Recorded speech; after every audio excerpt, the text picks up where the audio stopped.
Hey guys, welcome back to the channel. This is a story about what if Naruto is the son of Ouranos Olympians. Before I start, please support for more amazing content and do consider subscribing to my channel and share this video with your friends. This is written by Maelstorm616 and link in description and support writer. Let's start the video. Chapter 1. So I am a demigod. They did finally were able to defeat Akatsuki and, in doing so, had ended the war. Though it was not easy, the combined might of both the allied shinobi forces and a certain albino Jinchuriki defeated Obito, Jubi, Madara and Kagaya, though it was not easy at all. Many sacrificed their life in winning the war. These were the thoughts of Naruto Uzumaki, who was currently sitting on the stone face of his father, the fourth Hokage. But he fought against his best friend, Sasuke Uchiha, who thought he should enslave the world and rule it with an iron fist. Naruto couldn't allow a cruel tyrant like him to fight against one another for 3 days and the end Naruto came out victorious and managed to make the Uchiha a better path with his fists and words. Though he did agreed with many of Sasuke's views about the nature of humans. After the war all the tailed beasts went their own way, he even released Kurama his partner the nine-tailed fox, even though Hagoromo told Kurama to be with him. Naruto declined politely saying Kurama deserved his freedom. Now he was hailed as the hero of the Fourth Great Shinobi War. He was respected and admired by everyone in the elemental nation. The Konoha and its people who used to treat him as monster and ignored his entire existence, now treat him as their savior. Naruto was completely disgusted with the leaf. Konoha was a hypocritical just used him for their own gain and benefit. Even after saving them from pain or Kagaya, none of them apologized to him for what they did to him in the past. The Council of the Leaf were forcing him indirectly to marry Hinata Hyuga. A girl who claims to love him more like having an obsession for him just because he saved her from bullies once. He wants to get away from this place and rebuild a new life and looks like fate is with him. Suddenly, he felt a dark light emanating but for some reason gave him a warm feeling. It was coming from the forest of death. I have to investigate what's going on, muttered Naruto to himself. He reached the forest of death and was searching the area thinking if someone or something was here. Whoever is here come out now, Naruto said sternly. I'm not in a good mood. You are just like your mother. Naruto turned around to see a man behind his back. It has an appearance of a tall and handsome man with a specially designed eye patch on his right eye and long, stylish silver hair that spikes up at various spots on his head. He's shown with a leaf-like pattern tattooed across his forehead, a spike choker necklace lined, and a bead-like earring on his left ear with many smaller piercings. His attire is shown to be quite formal and extravagant, with a collar that spans all the way to his upper chest and badges decorated on the left and right side of his coat. Finally, he wears long white jeans and a pair of shoes filled with square patterns. This person had an aura that commanded respect and obedience, but Naruto felt warmth and joy from him. Who are you? Naruto asked, his eyes wide in shock and anger as he stared at the man. The man questioned, looking at Naruto up and down, the smile still intact even when he met Naruto's gaze. You know me well, Naruto. I am Hades, king of the underworld, god of the dead, darkness, riches, fear, etc. And your father? Naruto stared at him for a long while, his face set into a deadpan. My father, alright, I'll believe that for a sec, but a god, right? And I am Naruto, son of Kami, god of albinos, swords, shinobi and ramen, Naruto said sarcastically, rolling his eyes. Hades grunted, his eyes twitching at his son's sarcasm. First let me explain everything. As I said, my real name is I am dead as Minato Namikaze, that was my mortal form. I came into your world 45 ago. I was bored from my world and had a lot family problems. I wanted a break for a while, so I decided to come to the Shinto dimension. Here with help of my friend Shinigami, I was reincarnated in your world with 50% of my soul. While the rest were in my world. As there would be a total chaos in my world if I suddenly disappeared and there was no one capable enough to look after the underworld. After my death in the elemental nation as Minato, my soul and memories returned back to my world. I saw how you were mistreated. I wanted to help but I had to. I couldn't because of the damned laws that forbids gods to not to interact with their children, and second, my paranoid little brother would have want to kill you. I know you were alone and hurted. No matter what, even if you hate me, I will always love you, my son. Naruto could tell that this man wasn't lying at all. He could feel from his depths that he was his. He instantly jumped to him and hugged him. Tears was coming out from both father and son as they hugged. It's okay, Dad, I don't blame you at all, said Naruto as they broke their hug. After calming down he said, so my father is a god, so it makes me a demigod. Hades nodded and Hades, but for some reason your divinity is more denser and stronger than an average demigod. I don't know whether it is due your Uzumaki heritage or six paths chakra. Sweet, Naruto smirked. So tell me, Dad, why are you here apart from coming here to meet me? I know you are not telling me something, asked Naruto. Well. Hades explained his son about himself, his history, his siblings, Camp Half-Blood, and how his helm was stolen with his brother's Master Bolt and how he is blamed for the theft. So basically you need my help and that's why you came, Naruto deadpanned. That's just a mere reason, son. I had come to take to your true home and also wanting your help to find my helm. Fine, I was looking for an opportunity to leave this place and start a new life for is good opportunity. Also I am so going to have a lot fun and adventure there given how much you described me about your world, said Naruto with grin. But before all that I need a cool badass weapon, said Naruto. Done. As Hades summoned a gift which he always wanted to give his son. The katana, the Tsuka handle, has the traditional gold wrapping with black tsuba guard. His blade features several intricate ornaments, most notable is a relief of a dragon at the endpoint of the hilt and with a black guard with dragon motifs. Here, take care, as he gave the katana to his son. Awesome, exclaimed Naruto. Her name is a legendary weapon that I asked the Elder Cyclops to create it just for, was made by the most rarest metal in the universe, known as supreme gods like me knows about such legendary metal. Explained Hades with a proud grin.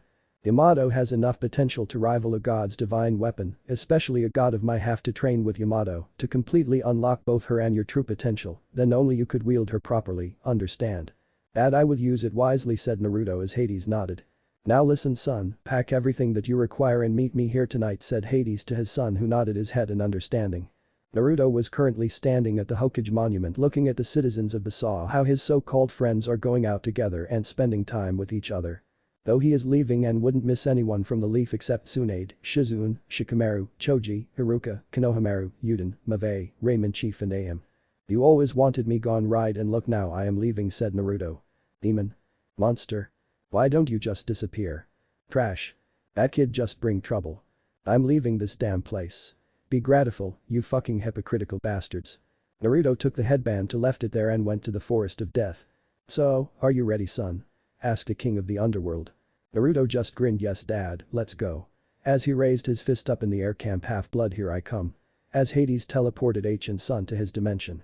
Chapter 2. Getting settled. Camp Half-Blood entrance. After teleporting from the elemental dimension they arrived at the entrance of the camp. Naruto currently wasn't wearing the monstrosity his orange jumpsuit. He was wearing a white shirt with black jacket on it and a black jeans with white sneakers.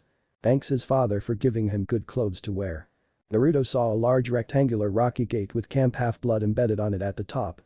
So this the bad, not bad at all, commented Naruto. Once you go I will, said Hades. No dad, Naruto interrupted his father, don't want you to just claim me like that. I am going to participate in the event you told me about and I am going to win it. Then claim me. He finished, surprising his father. Is that you really want, asked Hades as he nodded. Yes, I will create a legend of myself that even the gods will acknowledge me and my legend. I see. They could feel a person coming towards them from the camp. Now, it is my time to care of yourself, son, said Hades as he disappeared in a black fire. Fucking cool. Naruto saw a middle-aged man coming towards, was middle-aged from the waist up, with thinning brown hair, bushy eyebrows, intense brown eyes, and to his surprise his lower half was that of a white thought, must be the famous trainer of heroes, Chiron. Who are you, young man, asked Chiron. Hello Chiron, Naruto said in English, and Chiron raised an eyebrow, guessing either he knew about the supernatural or he had lot of questions for him. You know, he was interrupted by Naruto. Yes, I know everything about the gods, the supernatural world, and even gods from different. To answer your question, I am demigod, a son of a Greek god, and my name is Naruto Uzumaki. The eons old centaur was surprised to learn about a young demigod to know such information, and more importantly he has come here on his own without any satyrs. His appearance, he must be 18. Also he said his divine parent is Greek god and there is only one Greek god he knows whose hair is silver white, which was making him nervous at the possibility. Naruto, I have lot of question for you, I hope you could answer them, asked Chiron. Shoot. How did you survive up till now? Many demigods don't even survive before reaching 14. Oh. My dear centaur, that's the thing, I never lived in your dimension, I came from the Shinto dimension. Chiron was surprised again. So, you are a fully trained shinobi, Naruto nodded as Chiron was thinking about such new development.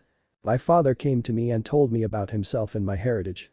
He said he was here to take me to my real home, then he bring me here. Said Naruto. Naruto, do you know who your father is?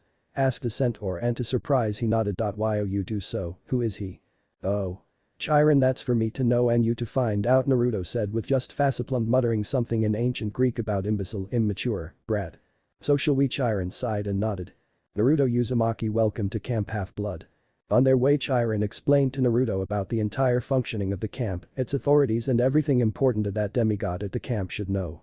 Many girls blushed when they saw Naruto, whether they would be from Aphrodite's, Athena's or Apollo's cabin.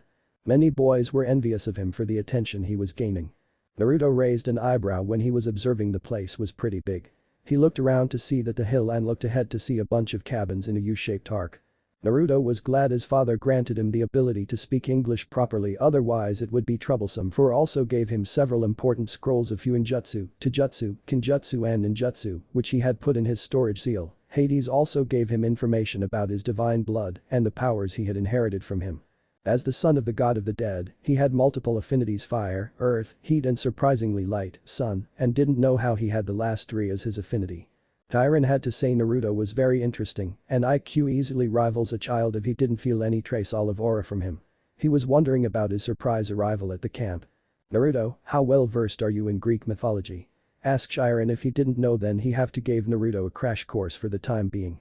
"Well, Dad told me some important stuffs about the Greek. Majority are the descendants and relatives of the are currently 12 major gods of the Greek pantheon, the Olympians, who rule over this dimension. All of Olympians are under Zeus. There are also many other minor gods who serve necessary purposes in the world. The 6 elder Greek gods and goddesses were Hestia, Demeter, Hera, Hades, Poseidon and Zeus. They were the sons and daughters of the 2 rulers of the Titans, Kronos and Rhea. Kronos was a bad father and ate 5 of his children because of his paranoia and prophecy of idiot by devouring his children only made the prophecy true. Zeus wasn't eaten, he saved his siblings and they rebelled against the end Greek gods won. Zeus, being a man whore, had several children. Some of the are Olympians. Zeus, Hera, Poseidon, Demeter, Athena, Apollo, Artemis, Ares, Hephaestus, Aphrodite, Hermes and Dionysus are the 12 Olympians. Hades is the king of the underworld, a being that is both respected and feared throughout the universe. Did I miss anything, Chiron? Chiron has an astonished face. Well, I am impressed, and Naruto smirked. Thanks. Before they could continue their conversation, they were interrupted by a beautiful 15-year-old girl with flowing blonde hair and steel-colored gray eyes. "Sorry, Chiron, but the Hermes cabin has done it again," the girl spoke in an annoyed tone. "They repainted the Ares cabin during the middle of the night neon pink." Naruto couldn't help himself from smirking from hearing the Hermes kids prank. He would have to meet these geniuses soon, he thought quietly to himself. What's even worse, the Ares cabin is declaring war on them, with Claris demanding their blood. The clearly upset girl cried out while unknowingly tugging at her hair. Chiron could only chuckle before rubbing his chin and thought. Well, I can't say that the Hermes cabin doesn't deserve to be punished. I still cannot allow needless violence to occur in this camp regardless. Even so, I compromise that Claris and her cabin not hurt any Hermes children until Friday. Of course. I'm so stupid. Why didn't I think of that? How could I possibly be one of Athena's children if I can't even think of such a simple solution? The girl muttered into her hand that was currently being used to hide her anguish on her face. Now, don't be so hard on yourself, Annabeth. You are still by far the smartest person here in the camp, Chiron said, patting her hair while trying to reassure the troubled girl. Looking up from her recent meltdown, she could only smile gratefully at her father figure. As you are wise also. The girl nodded gaze when went towards Naruto. She blushed and had a dreamy look, while Naruto had a look amusement. Cough, Chiron coughed to get her attention. Naruto, I would like you to meet Annabeth Chase. She is currently the smartest girl of the camp. Hello, name's Naruto Uzumaki, said Naruto as he gave her his first shake. Hi, she shook her hands with him. So you are new Haris, the daughter of Athena? Yes, I have here an hour ago, replied Naruto. So, your mother is Athena, asked Naruto, and she nodded. Naruto, where are you from, Japan or States, asked Annabeth with curiosity. Naruto smirked, neither, I'm not even from this dimension. Excuse me, as she was confused as hell. Are you saying that you are not from this world? Naruto nodded while Chiron was watching interaction with amusement. I wonder how would she react to the existence of the divinities from different pantheon and the multiverse, thought Chiron. I am from a dimension which is governed by the Shinto elemental dimension, the world of shinobi, said Naruto with a smirk which widened when he saw Annabeth's open-mouthed face. What but that how this was too much for the daughter of Athena, while Chiron was laughing at her reaction. Chiron clapped his hands to her attention. Now Annabeth, listen. Gods from different pantheons do exist and they rule their own dimension, explained Chiron. They rule the multiverse? Asked Annabeth. Yes and no, child. The gods have no authority or control on the multiverse. They rule and govern their own dimension. The universe is connected with multiple dimensions in which divine beings exist and rules. Well, a different universe means a complete different reality. For example, the Shinto has their dimension known as elemental, Norse has Greek's rules here, etc. All the dimensions of this universe is connected with each other, said the trainer of heroes. Though many says that the presence is true creator and rule of the multiverse, said Chiron. The presence, asked confused Annabeth. The biblical gods, said Naruto. Whoa! Exclaimed the daughter of Athena. Remember Annabeth, they are not this cosmos, in this multiverse, there are beings who have enough power to rival even the gods. Beings who could make the gods we know look like already know few of them. Primordials or celestials, right? Annabeth said while Chiron and Naruto nodded in confirmation. Annabeth, this might be too much for you, but don't worry, you will with time get acquainted with it, and also please continue to watch over Percy. Chiron said while the girl nodded dumbly and was deep thought about the things she learned today. See you later, Annabeth said Naruto to her, who nodded back and left. Oh. Chiron, that was really funny, and the reaction she gave, said Naruto while laughing while Chiron shook his head with a smile. As they started to walk, Chiron called out to a girl he saw walking by, clear as E. Come here please. The girl turned her head and saw Chiron and one of the new guys everyone was talking about. She smirked and walked over. Naruto noticed that she was pretty tall, strong looking, she was not totally ugly, she looked gruff and had the look of a fighter. What? Came her response when she arrived. I would like for you to show Naruto here around the cabins for the moment, Chiron stated. Fine, gotta welcome the newbie anyway, she said with an evil smirk. Naruto raised an eyebrow as that. He knew that smirk, he used it when he did a prank. He guessed that she was welcoming committee. Well, come on. She called out, already walking away. He followed her all the way to the middle of the arc of cabins. Okay, listen closely cause I am only going to say this once. There are 12 cabins in all. Each one represents the Greek good it was made for. Their kids are the one who live in there. Since you and the runt are new and have not been claimed yet, you two will go to cabin 11, the Hermes cabin. Naruto nodded, Hermes did shelter a lot of people, so it made sense. And the one you're in? He asked nonchalantly. The god of war. She proclaimed while pointing to a red cabin. Cool. Naruto replied. Right, now we have the other cabins. We got Demeter, Dionysus, Athena, Apollo, Aphrodite, Hephaestus, Hera, Zeus, Artemis, and Poseidon. She said pointing to each. He looked at Zeus and Hera's and quirked an eyebrow. They got some pretty fancy cabins for nobody to use. He noticed an empty area indicating it was of his father. Now it is not to officially welcome you. Claris called out, making a lot of people look toward them and they grimaced. Claris was breaking in another newbie, many felt sorry for him. She quickly reacted out and tried to grab him by the collar. Keyword here is tried. She along with everyone else gasped as she grabbed a log of wood, stumbled, fell to one knee. What the hell? She screamed in her head. Before she could get up, she felt cold metal against her neck. She glanced to the right to see Naruto was facing the other way she was and looked at her from his side and with a smirk on his face, similar to her evil one earlier. For someone born from war you have very slow reflexes. Naruto said, releasing a small bit of killer intent while still smirking. They heard a lot of people asking others how he did that, and to Claris of all people. Some noticed that he had his kunai pouch on and that he didn't have that before. Deciding to scare them, he withdrew his kunai from her neck, put it in his pouch, sealed it away, earning a few gasps of shock as it just disappeared. He shocked them even more as he stepped back and offered a hand to help Claris up. While that was happening, Claris was in deep shock. The hell, I have never been bested like that. She then noticed the hand and quickly took it. She nodded her head and they walked back to the big house. Along the way, she was thinking deeply. He could be an Aries kid. If he is not, I am not sure what else he could be. He beat me and could have killed me without even trying. Arriving at the big house, Chiron saw that Naruto looked bored and Claris looked a little lost. He had a feeling something went wrong with her welcome plan. Back already, I see. He started, there is also a new camper that has arrived yesterday. Naruto was surprised to know. Okay, Naruto, you can go and tour the camp but return here at the big house. Alright then. I am going to take a nap next to the big pine tree. Say you later. And before Chiron could say anything, Naruto had ninja jumped up to the tree. Naruto arrived at the tree and sat down with his back to it. This tree was giving him some weird feelings. Maybe he should investigate about the tree in the future. He laid his head against the tree and was wondering about everything up till now and then slowly falling asleep. Next day. Getting up, headed back to the big house to see Chiron there around a table with two other people he had not met yet. Yo. They turned their heads and saw him. Chaos. You worried me, child. I thought you disappeared. Chiron said, fully turning around. Oh, I just fell asleep against a pine tree. Naruto replied as Chiron facepalmed. Anyway, I would like you to meet these two. Chiron said. Naruto took a look at them both. One had a surfer's build and had a lot of eyes all over his body. The other one was an old fat man. These two are Argus and Mr. T respectively. Naruto just nodded because Mr. D looked very tired, or was it bored? Well, I guess I must say it. Welcome to Camp Half-Blood. Nice to be here. Naruto smiled, and it was infectious because the man smiled, but it was small. Thinking back to all the mythology he had read that would shock everyone in the elemental, he did know a lot or remember a lot of people that started with a D. So that brought out the thing he was about to say. Mr. D, I don't know a lot of Greek history, but there is one guy whose name would fit with you, but names are powerful, so I will just say that you are the wine god. Well, you are a smart boy. You are correct. Mr. D replied, gaining some respect for the blonde. Wow, Granny Tsunade would love you then. She drinks all the time.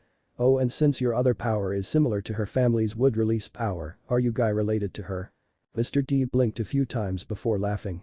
Well, I can honestly say that I have never been to your world that Chiron told me you were from.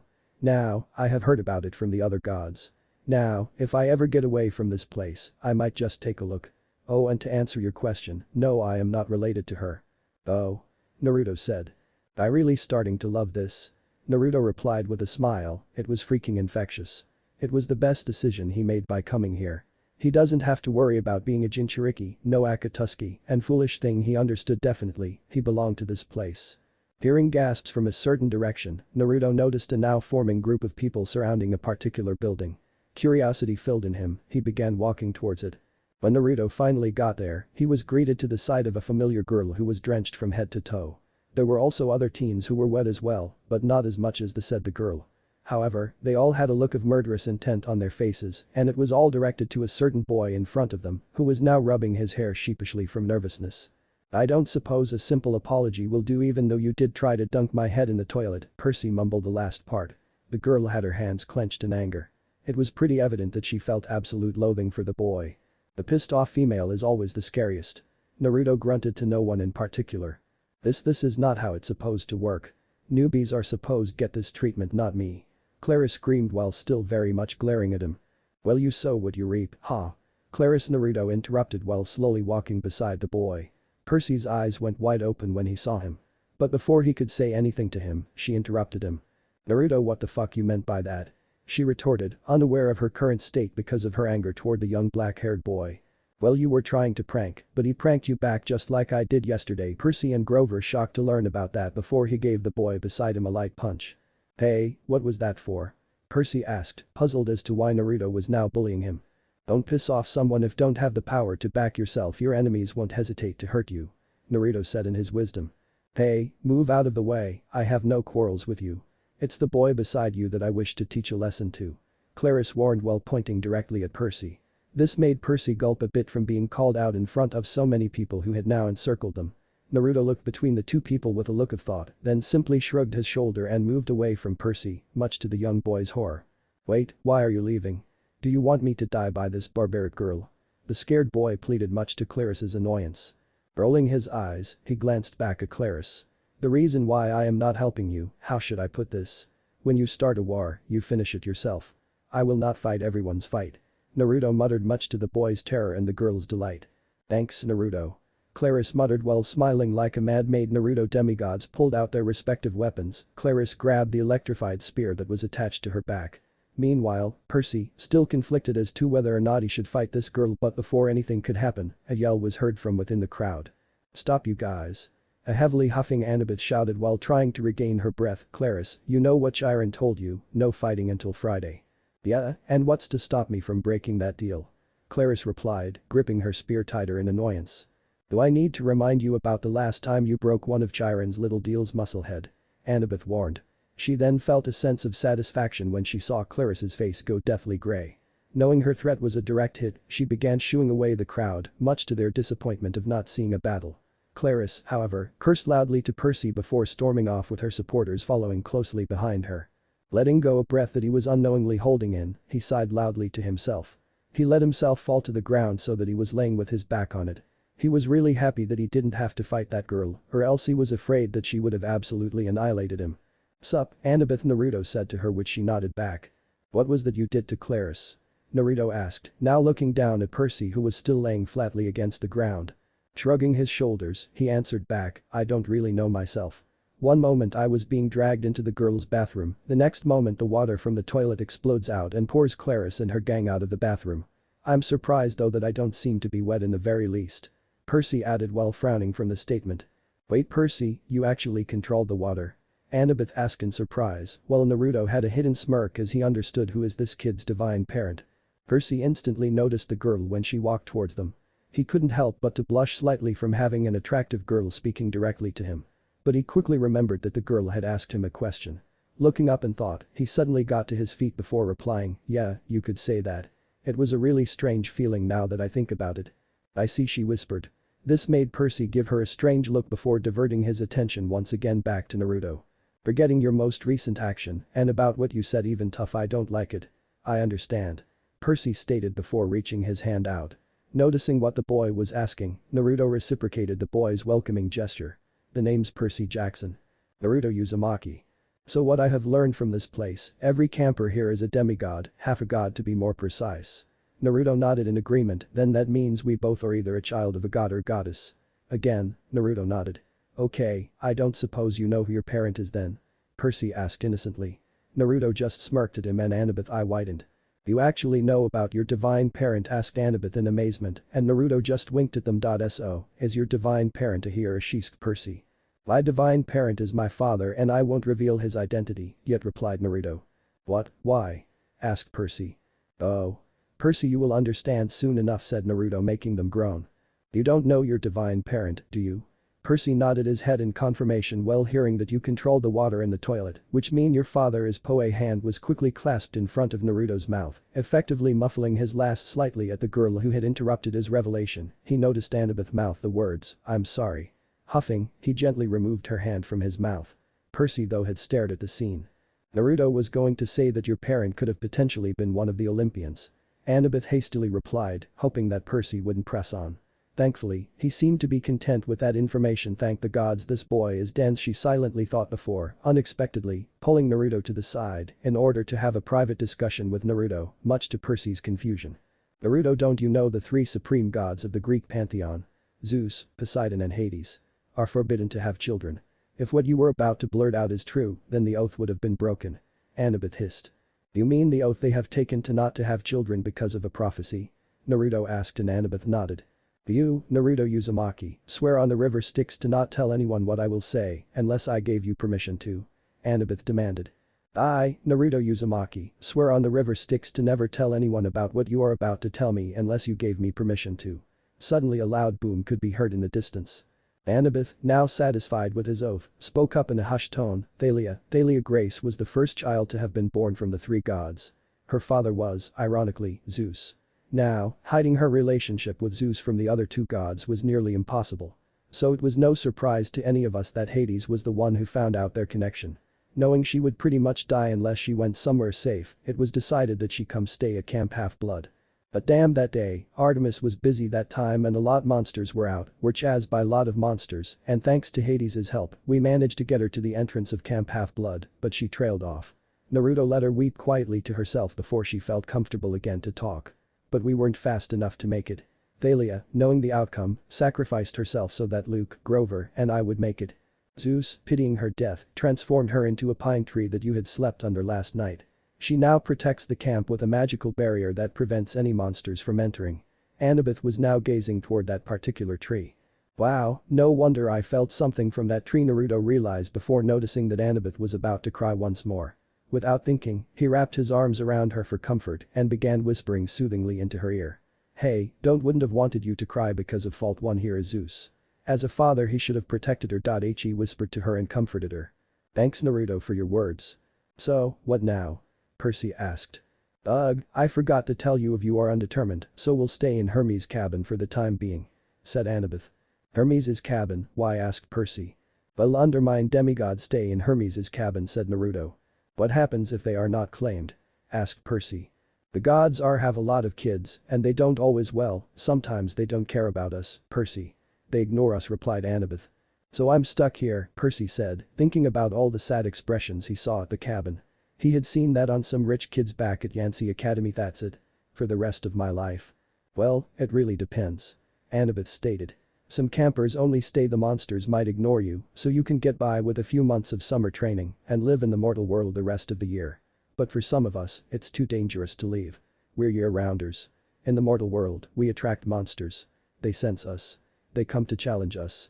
Most of the time, they'll ignore us. We're old enough to cause trouble, about 10 or 11 years old, but after that, most demigods either make their way here or they get killed off. A few manage to survive in the outside world and become famous.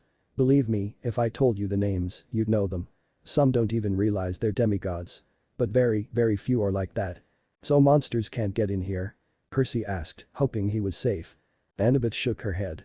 Not unless they're intentionally stalked in the woods or specially summoned by somebody on the inside. Why would anybody want to summon a monster? Practice fights. Practical jokes. Practical jokes. Some people's idea of a prank suite. Naruto said. I am familiar with summoning. What? Both Percy and Annabeth asked at the same time. You'll see later, I am sure. Naruto smirked. Anyway. Annabeth said while shaking her head. The point is, the borders are sealed to keep mortals and monsters out. From the outside, mortals look into the valley and see nothing unusual, just a strawberry farm. So you're a year-rounder? Percy asked while Naruto was thinking this place was protected by a very strong genjutsu. Annabeth nodded. From under the collar of her t-shirt, she pulled a leather necklace with 5 clay beads of different colors. It was just like Luke's, except Annabeth's also had a big gold ring strung on it, like a college ring. I've been here since I was 7, she said. Every August, on the last day of summer session, you get a bead for surviving another year. I've been here longer than most of the counselors, and they're all in college. Why did you come so young? She twisted the ring on her necklace. None of your business. Oh. Percy stood there for a minute in uncomfortable silence. So I could just walk out of here right now if I wanted to. It would be suicide, but you could, with Mr. D's or Chiron's permission. But they wouldn't give permission until the end of the summer session unless. Both boys asked, one eager to get away from this craziness, while the other wanted to see more of the world and fight baddest monsters. You were granted a quest. Annabeth announced, Percy Jackson, Naruto Uzumaki, meet Cabin 11. Regular or undetermined? Somebody asked. Guessing as how we just got here, I would say undetermined. Naruto deadpanned, and there was a groan of annoyance from everyone in the cabin. The guy who was a little older than the rest came forward. Now, campers. That's what we're here for. Welcome, Percy, Naruto. You can have that spot on the floor, right over there. It is pretty big, so the two of you will fit for now. The guy was about 19, and he looked pretty cool. He was tall and muscular, with short cropped hair and a friendly smile. He wore an orange tank top, cutoffs, sandals, and a leather necklace with 5 different colored clay beads. The only thing unsettling about his appearance was a thick white scar that ran from just beneath his right eye to his jaw, like an old knife. Oh, now this guy seems like fighter. Naruto smirked at the thought. This place was awesome. This is Luke, Annabeth said, he's your counselor. For now, Percy said. Well, Cabin 11 takes all newcomers, all visitors. Naturally, we would. Hermes, our patron, is the god of travelers, said Luke as the two nodded as they already knew. Don't forget he is also the god of thieves. Naruto said, getting a few chuckles from the other campers. Yeah, I'm gonna have to get a drill and bolt my stuff to the floor. This got even more snickers from the occupants, including decided to give back Luke's wallet. Here you go, man. While Luke said a little surprised. How and when? Oh, just now, and I am a ninja, I can do that easily. Naruto said, getting a few shocked looks. Anyway, Percy interrupted, already used to Naruto's antics. How long are we going to be here? Good question, Luke said. Until you're determined. How long will that take? The campers all laughed. Come on, Annabeth told me. I'll show you the volleyball court. I've already seen it. Percy replied. Come on. She grabbed his wrist and dragged him outside. Percy could hear the kids of Cabin 11 laughing behind him. Naruto shook his head. This girl was odd, but she seemed fun to him. He chuckled to himself. Could Percy already have a girlfriend and already be whipped? Nah, he just got here after all. When we were a few feet away, Annabeth said, Percy, you have to do better than that. What? She rolled her eyes and mumbled under her breath, I can't believe I thought you were the one. What's your problem? Percy spoke with anger. All I know is, I kill some bull guy. Don't talk like that. Annabeth told him. You know how many kids at this camp wish they had your chance. To get killed, Percy sarcastically. To fight the Minotaur. What do you think we train for? The girl yelled. To survive. Camp train the Greek demigod so they could survive in the world. Fame or glory ain't worth more than a life, Naruto said sternly to the daughter of Athena, who grimaced. Sorry. Wait, Theseus killed him in the labyrinth. So Percy trailed off. Monsters don't die, Percy. They can be killed. But they don't die, said Naruto. Oh, thanks. That clears it up. They don't have souls, like you and me. You can dispel them for a while, maybe even for a whole lifetime if you're lucky. But they are primal forces. Chiron calls them archetypes. Eventually, they reform. Great Percy muttered. Naruto noticed Annabeth looking from Percy to him. What? What are you thinking? Percy, you have defeated a monster even though being inexperienced and untrained, and Naruto, you are already skilled and experienced and know stuffs that no campers know. So, will you to join me in the upcoming capture the flag? What stuffs? Asked Percy to Naruto. Well, I'm from a different dimension, said Naruto to Percy, who was confused. I will explain to you later, Percy. Who nodded dumbly. Ugh, okay, Percy said to Annabeth. Count me in, replied Naruto. Chapter 4. Heritage. Cabin 11. Everybody was talking and horsing around, waiting for dinner. While Naruto was walking along the walls and ceiling, freaking everyone out, Percy had just noticed that a lot of the campers in the cabin had the same features. Sharp noses, upturned eyebrows, mischievous smiles. They were the kind of kids that teachers would peg as troublemakers. In a sense, they were sort of like Naruto, natural-born pranksters. He was relieved that he was left alone for the moment as he sat down with his minotaur horn. The counselor, Luke, had the Hermes family resemblance, too. It was marred, that scar on his right cheek, but his smile was intact. Found you a sleeping bag, he said. And here, I stole you some toiletries from the camp store. Percy rose an eyebrow. Thinks. No prob. Luke sat next to him, pushed his back against the wall. Tough first day. Though, unlike you, Naruto seems to be adjusted and happy here. I'm not Naruto. Percy chuckled sadly. Me, I don't think I belong here. I mean, I didn't even believe in the gods, and now I hear they exist. Yeah, Luke said. That's how we all started. Once you start believing in them, it doesn't get any easier. But I am curious, Naruto is from the Shinto dimension, right?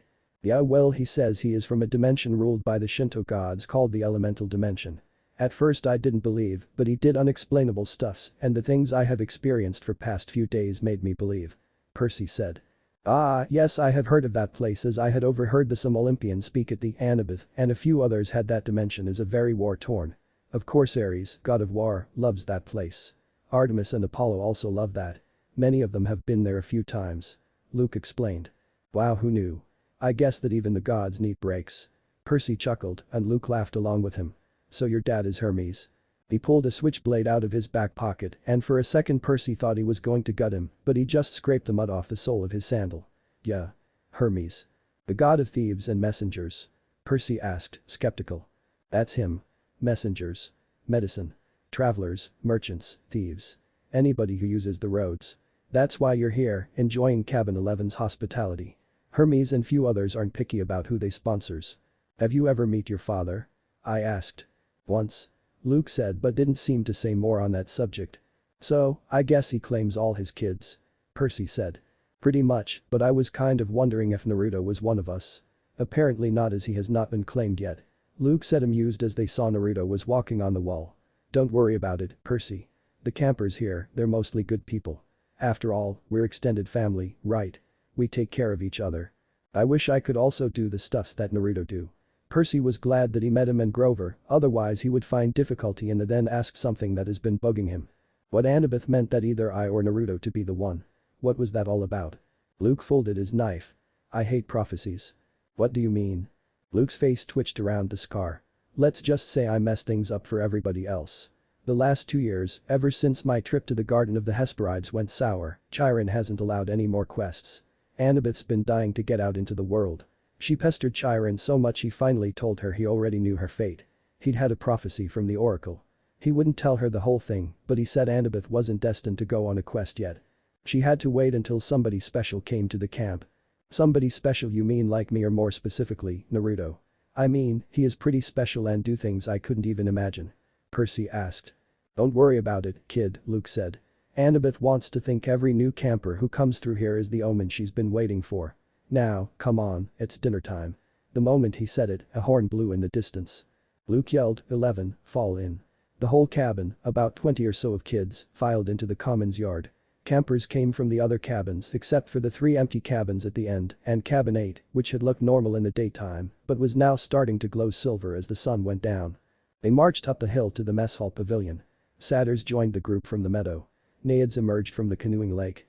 A few other girls came out of the woods, literally. In all, there were maybe 100 campers, a few dozen satyrs, and a dozen assorted wood nymphs and naiads.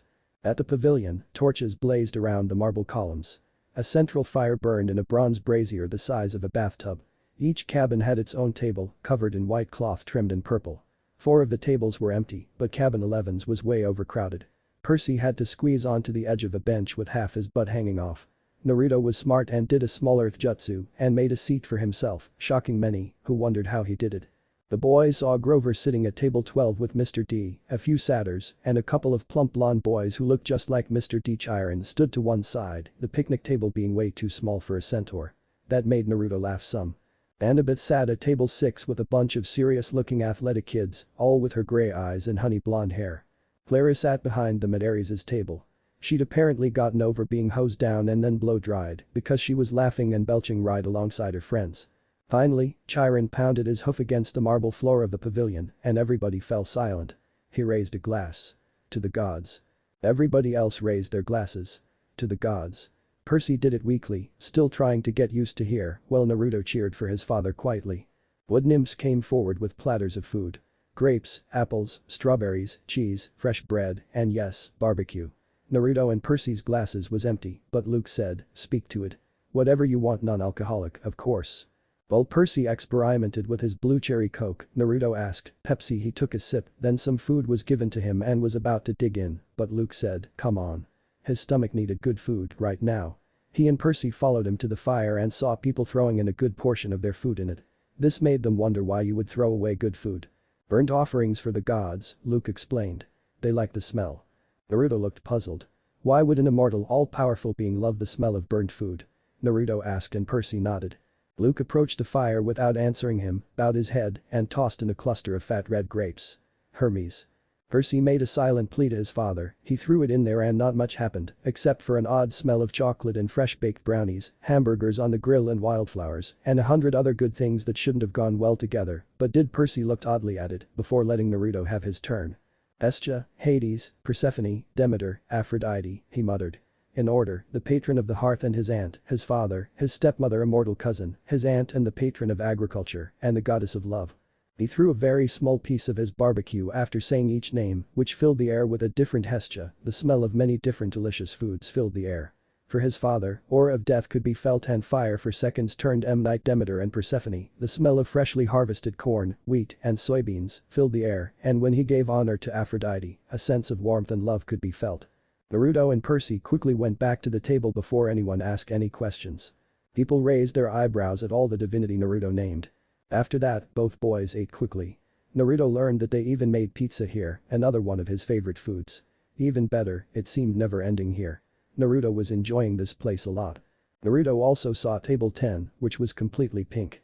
Sitting there were tons of boys and girls, all good looking and beautiful, which meant they were the children of Aphrodite. When everybody had returned to their seats and finished eating their meals, Chiron pounded his hoof again for their attention. Mr. D got up with a huge sigh. "Yes, I suppose I'd better say hello to all you brats." "Well, hello. Our activities director, Chiron, says the next capture the flag is Friday. Cabin 5 presently holds the laurels." A bunch of cheering rose from the Aries table. "Personally," Mr. D continued, "I couldn't care less, but congratulations. Also, we have 2 new campers. Peter Johnson and Nathaniel Queen." "Naruto Uzumaki." Naruto yelled out and Mr. D just smirked. He liked this kid, but it was fun getting on his nerves. There was also laughter from many of the it was for mainly for the fact that a camper had got to yelled at MRD. Then Chiron muttered something. Percy Jackson Mr. D corrected. "That's right.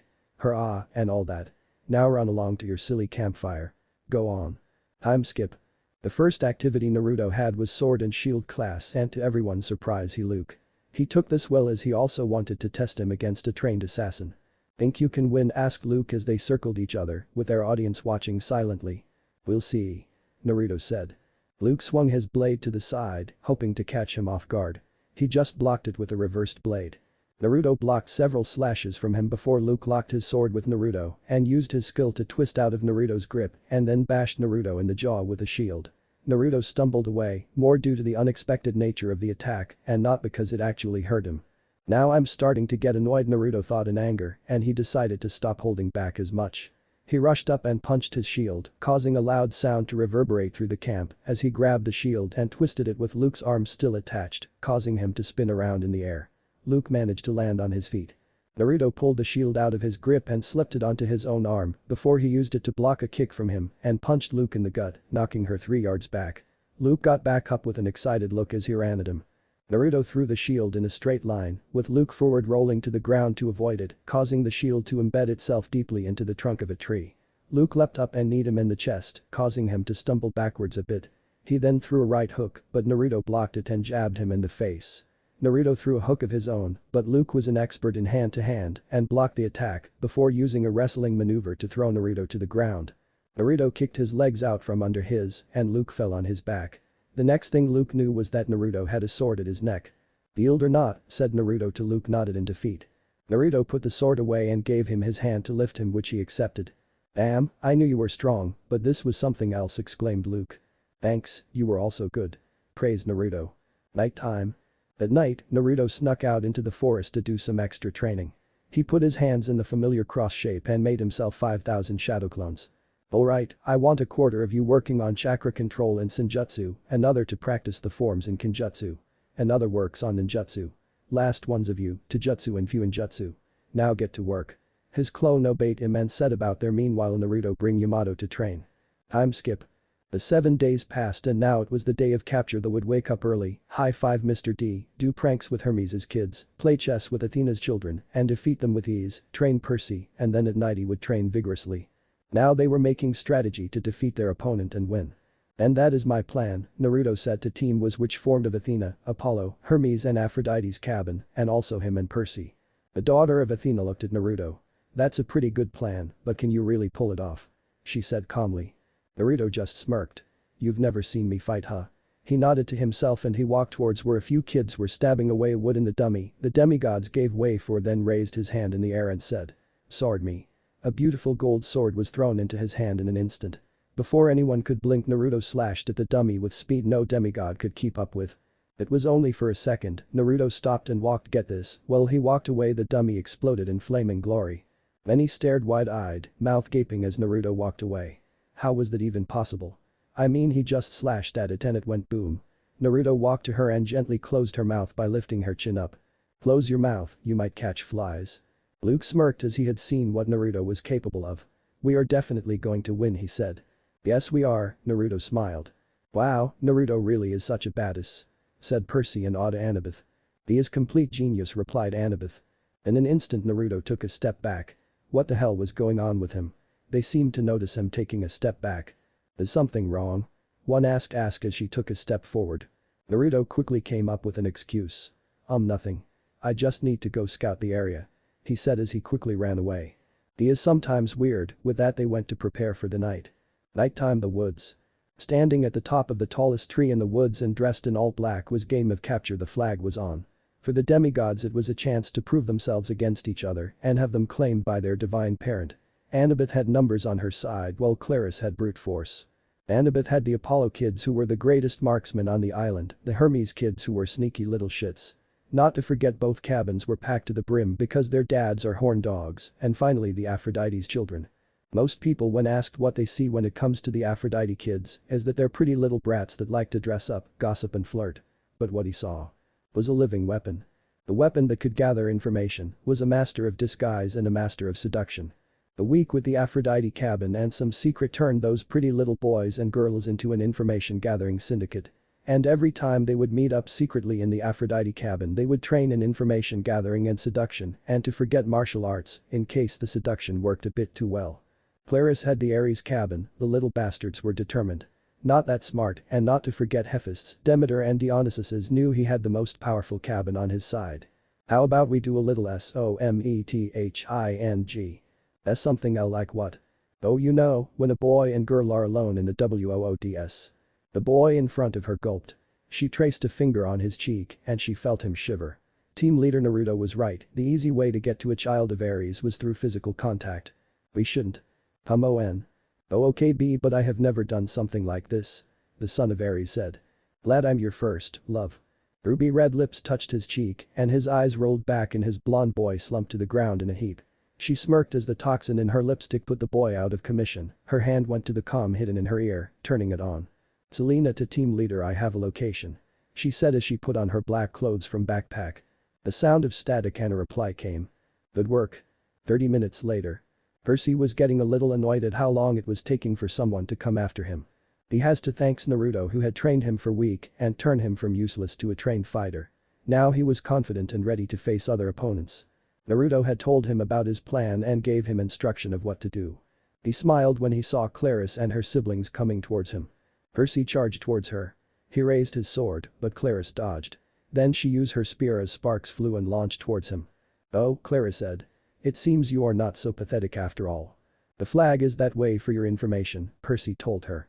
"Yeah," one of her siblings said. "But see, we don't care about the flag. We care about a guy who made our cabin look stupid." "You do that nothing without my help," Percy growled out, and he instantly regretted it because it was probably the dumbest thing to say at the moment. Two of them came at Percy. He backed up toward the creek, tried to raise his shield, but Claris was fast. Her spear stuck his straight in the ribs.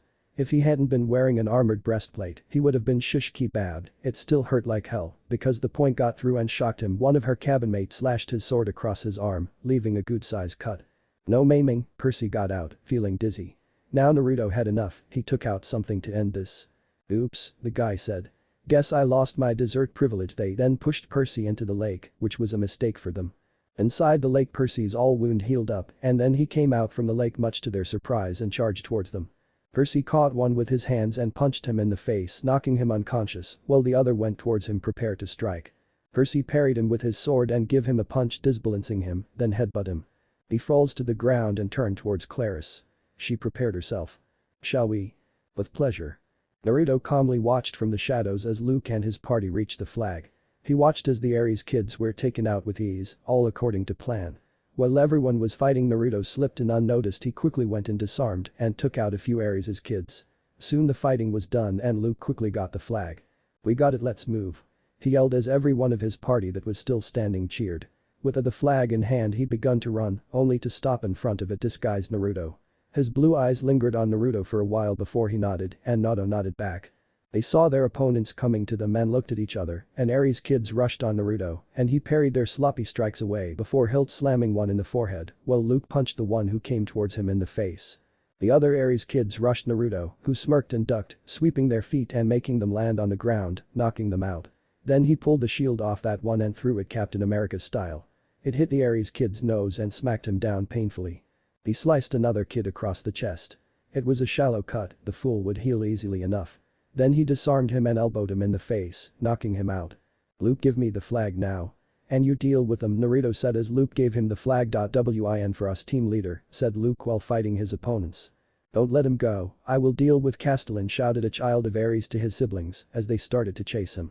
Naruto was smirking as his plan was taking in action. As he was being chased by his opponents, they suddenly heard Annabeth yell. "Archers," she said, "ready." The trees above them were filled to the brim with Apollo kids, all armed with bows and deadly arrows, much to the shock of the opponents. Naruto simply nodded. "Good," he said with of his opponents were bombarded with arrows as Naruto increased his pace and saw he was reaching his destination. Meanwhile, Claris charged, her electric spear sparking towards Percy. He handled it with ease, ducking and weaving around several stabs. He caught the shaft of her spear with one hand, then snapped it when he hit the spear with his sword. "You know, that was a gift from my dad," Claris pointed out as Percy dropped the spear. "Sorry, but you were trying to skewer with that thing just now," he pointed out. "True. A few years ago, I would have been pissed beyond belief, but now. Well, I think I might have outgrown the spear," Claris said. She closed her eyes as flames appeared on the palm of her one hand and she put her in her flame-covered palm. A bronze pommel appeared in her fist and when she pulled it away, an elaborate greatsword was in her hand. The grip and bronze circular pommel were rather simple, but the hilt was three hound heads that seemed like they were breathing metal, which formed into the blade before the blade itself was coated in red fire. Claris reopened her eyes and they now were colored crimson, like the color of blood. They were about to continue their fight when they heard yelling, elated screams, and saw Naruto racing towards the boundary line with the red team's banner lifted high. He was flanked by a couple of Hermes guys covering his retreat and a few Apollo kids after them, fighting off the Hephaestus kids. Her eyes were widened in realization of her opponent's plan. "What the fuck? It was a fucking distraction," yelled Claris in desperation while Percy was chuckling at Naruto's plan. Everyone converged on the creek as Naruto ran across into friendly territory. The blue side exploded into cheers. The red banner shimmered and turned into boar and spear were replaced with a huge caduceus, the symbol of Cabin 11. Everyone on the blue team picked Naruto up and started carrying him around on their shoulders. Chiron cantered out from the woods and blew the conch horn. The game was over. They had won.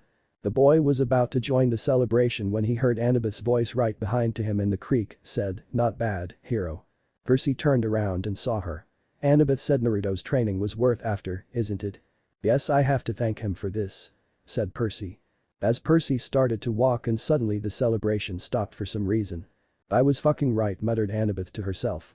He saw everyone's gaze saw that their eyes, Naruto included, were above his head. "Percy," Annabeth said pointing upward.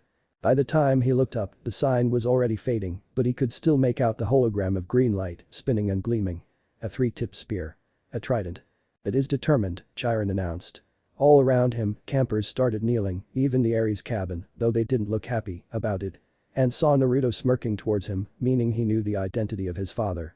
"My father is Poseidon," Percy whispered, completely bewildered. "Poseidon," said Chiron. "Earthshaker, Stormbringer, father of horses. Hail, Perseus Jackson, son of the sea god. As all the demigods struck their shields with their swords and spears 3 times. Percy looked to Naruto for help, but gasped when he saw what was above Naruto. Everyone looked where Percy was looking and their jaws dropped. Above Naruto were 4 symbols. One, larger than the other 3, was that of a dark helmet. The symbol of other 3 were 8-pointed star, a golden sun and a black circle with a Kurumakan shuriken. "Oh crap, Hades, god of the underworld," Grover announced, "but what are the other 3? Chiron spoke loudly. "The rich one, the silent one, god of the dead and king of the underworld. Protegeno of the sky, first lord of the sky, king of the stars. Protegeno of the upper air, light and the sun. First lord of the sun, king of the upper air. Protegeno and the first king of the Shinto, father of the Shinto trinity. All hail Naruto Uzumaki, son of Hades, grandson of Izanagi no Mikoto, great-grandson of Ether and great-great-grandson of Ouranos." He called out as the demigods struck their shields with their swords and spears 3 times once again. Naruto himself was too stunned to learn about his heritage. "Holy crap," came a voice from the crowd, pretty much saying what was in all their minds. Chapter 5. Seeing the heritage. Location. Olympus. Apollo's viewing cinema. Artemis did not want to be here. But Apollo had all but forced to come. That means she had to seat with Aphrodite. Just fucking great. "What makes this event of Capture the Flag so special for all of us to gather like this?" Athena asked. God turned towards Apollo for a reason. Poseidon chuckled quietly. "That's kinda obvious," he muttered to himself. "Really?" The love goddess asks loudly. "Why is that?" Artemis groaned loudly. "So loud." "Oh come on Artemis. Leave me be." "But I wanna know what this is about." Aphrodite pouted. "I'll tell you what it's about." Demeter stood up dramatically. "It's about my glorious children's capture the flag." Zeus said, "This is ridiculous." "Your face is ridiculous." Demeter yelled as she shook her fist at the king. "You are just jealous that you are forbidden to have any kids. How dare you talk to your king like that?" "King of what?" "The losers who do nothing but sit on their ass all day." "Hey, I take offense to that." Zeus yelled. "Take that back." "Silence, Hestia has had enough. Can we just get this over with?" Alright, fearing what his aunt might do to him, Apollo conjured up a golden remote and pressed play. There we go. The large screen turned on and all eyes turned to it. Wait. Screen turned black and everyone groaned. "Oh shut up, I dropped my popcorn," Ares said as he picked his popcorn. "Enough of this." Hestia's hands glowed with power. The screen turned on and all were treated to a very unusual sight. A figure dressed in all black could be seen standing on one of the tallest trees in the forest. His albino hair blowing in the soft wind. His violet eyes glowed in the dark as he stared up at the moon. Most were confused at what a demigod was doing in such a very unusual place. To Artemis it was like he was looking directly at her and it made her heart beat a tad bit faster while Hestia blushed at Naruto's look. Chaos, I know him. He was the one who gave a sacrifice for a beauty he is. Aphrodite squealed as she pointed at the screen. Hey, isn't he the ninja boy from Shinto Dimension? Asked Hermes to Dionysus. Many were surprised by this revelation. Shinto Dimension, Artemis muttered. He is a trained ninja, said Athena. Now this is interesting, said Ares. Zeus and Poseidon felt a feeling that they had seen him somewhere. The albino from before could be seen hopping from tree to tree at fast speeds. Many divines whispered to themselves about how impressive it was to tree hop at fast speeds. As impressive as it was, but Artemis had a feeling that the demigod could move way faster than this. And do even more impressive things than tree hopping. The scene then changes to a beautiful girl and young man alone in the woods at night. How about we do a little SOMETHING, she whispered seductively. Something like what? Oh, you know, when a boy and girl are alone in the woods, the girl said as she traced finger on his cheek. The son of Ares, one could tell by his blonde hair and storm grey eyes, blushed hard. Ha, what a moron. We shouldn't. Come on. Look. Oh, okay B, but I have never done something like this. The virgin. Ooh. Glad I could help, love. She kissed his cheek. The boy's eyes widened and then rolled to the back of his head. Wow. No sex scene. Selena to team leader, I have a location. Who is she talking to? Athena asked as she narrowed her eyes. Apollo zoomed in on Selena's ear. The scene zoomed into Selena's ear. There was a little black device in her ear. A sound of static and a reply come. Good job. Ares chuckled to himself as chewed his popcorn. Damn, these things are always boring because no one dies anymore. But this is starting to get interesting. He said as watched the unusual but highly entertaining game of capture the flag. The scene changed as they saw a boy, which made many confused. Zeus was annoyed seeing his nephew and Poseidon smiled when he saw his son. Ah. Who is that kid, asked Apollo. The boy's name is Percy Jackson, said Dionysus. Why do you sound like you are annoyed? Asked Athena. He is just like the typical campers who can't accept the truth. Well, he would have problems at first, after all it is his first time entering the supernatural world, Dionysus, said Athena while Dionysus snorted at her words. Percy was getting a little annoyed at how long it was taking for someone to come after him. He has to thank Naruto, who had trained him for a week and turned him from useless to a trained fighter. Now he was confident and ready to face other opponents. Naruto had told him about his plan and gave him instruction of what to do. He smiled when he saw Claris and her siblings coming towards him. Percy charged towards her. He raised his sword, but Claris dodged. Then she used her spear as sparks flew and launched towards him. Look, Ares' daughter. She will pulverize that punk. Oh, Claris said. It seems you are not so pathetic after all. The flag is that way, Percy told her. Many at that laughed when they heard him say that. Yeah, one of her siblings said. But see, we don't care about the flag. We care about a guy who made our cabin look stupid. You do that without my help, Percy growled out, and he instantly regretted it because it was probably the dumbest thing to say at the moment. Two of them came at Percy. He backed up toward the creek, tried to raise his shield, but Claris was fast. Her spear stuck his straight in the ribs. If he hadn't been wearing an armored breastplate, he would have been shish kebabbed. It still hurt like hell because the point got through and shocked him. One of her cabin mates slashed his sword across his arm, leaving a good-sized cut. No maiming, Percy got out, feeling dizzy. Oops, the guy said. Guess I lost my dessert privilege. They then pushed Percy into the lake, which was a mistake for them. Inside the lake, Percy's all wound healed up, and then he came out from the lake much to their surprise and charged towards them. The most who were watching, they were surprised by Percy to come out of the lake with his injuries healed. Ares lost his smirk. Athena and Apollo narrowed their eyes when they watched that. Zeus was annoyed while Poseidon smirked. Do it, son, show everyone what you can do. Did his wounds just healed, asked Hermes. Percy caught one with his hands and punched him in the face, knocking him unconscious, while the other went towards him prepared to strike. Percy parried him with his sword and gave him a punch, disbalancing him, then headbutt him. He falls to the ground and turned towards Claris. She prepared herself. Shall we? With pleasure. Many were impressed by their fight. Poseidon was proud of his son, while Zeus was frowning. What the worries, Claris will defeat that punk, said Ares. Then he looked towards Aphrodite. Aphrodite, my children are amazing, aren't they? He smirked while she had a disinterested look. She was more interested in Naruto than his children. Scene again changed. Naruto calmly watched from the shadows as Luke and his party reached the flag. He watched as the Ares kids were taken out with ease, all according to plan. While everyone was fighting, Naruto slipped in unnoticed. He quickly went and disarmed and took out a few Ares' kids. Soon the fighting was done and Luke quickly got the flag. We got it, let's move. He yelled as every one of his party that was still standing cheered. With the flag in hand, he begun to run, only to stop in front of a disguised Naruto. His blue eyes lingered on Naruto for a while before he nodded, and Naruto nodded back. They saw their opponents coming to them and looked at each other, and Ares kids rushed on Naruto, and he parried their sloppy strikes away before hilt slamming one in the forehead, while Luke punched the one who came towards him in the face. The other Ares kids rushed Naruto, who smirked and ducked, sweeping their feet and making them land on the ground, knocking them out. Then he pulled the shield off that one and threw it. Captain America hit the Ares kid's nose and smacked him down painfully.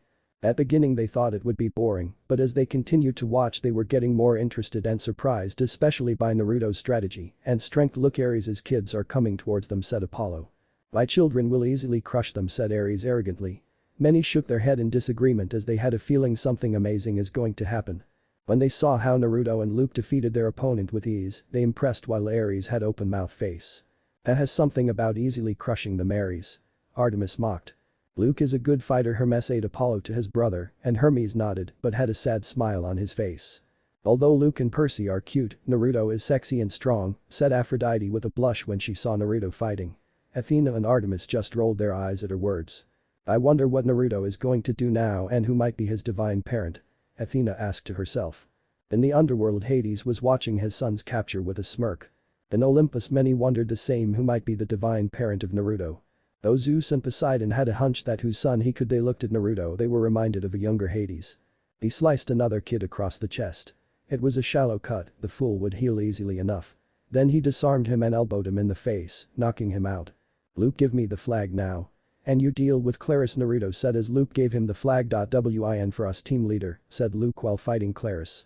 Don't let him go, I will deal with Castellan, shouted Clarus as her teammates. Chaz was smirking as his plan was already taking and Naruto was being chazed by his opponents. They heard Annabeth yell, archers. She said, ready. The trees above them were filled to the brim with Apollo kids, all armed with bows and deadly arrows, much to the shock of the opponents. Everyone were surprised to see their excellent teamwork. They have a good teamwork, said Artemis, and Athena nodded. Whoa. What a turn of events, exclaimed Hephaestus with surprise, while Ares had a horrified face as his children were losing. Naruto really is amazing, shouted Apollo and Hermes, while Artemis shook her head and smiled as she saw her family getting bonded. I have to say this young demigod is very unpredictable, said Hera, and Demeter agreed with her.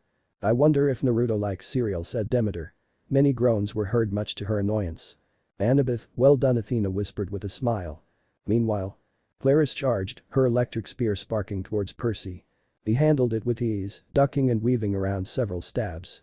He caught the shaft of her spear with one hand, then snapped it when he hit the spear with his sword. You know, that was a gift from my dad, Clarus pointed out as Percy dropped the spear. Sorry, but you were trying to skewer with that thing just now, he pointed out. True.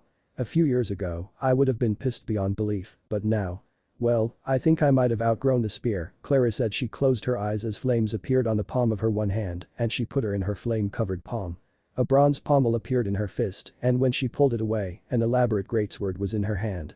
The grip and bronze circular pommel were rather simple, but the hilt was 3 hound heads that seemed like they were breathing metal, which formed into the blade before the blade itself was coated in red fire. Clarus reopened her eyes and they now were colored crimson, like the color of blood.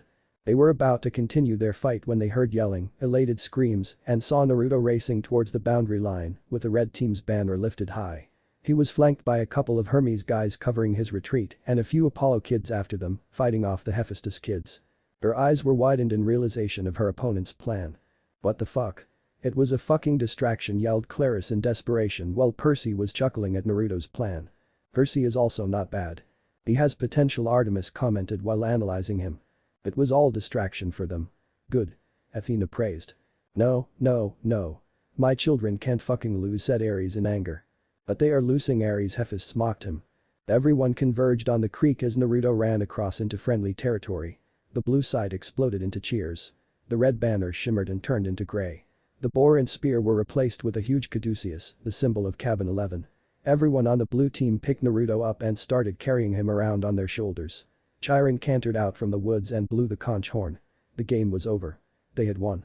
Yes, yelled Hermes and Apollo. Artemis and Athena nodded with a smile at Naruto's plan, while Aphrodite was looking at Naruto with star in her eyes.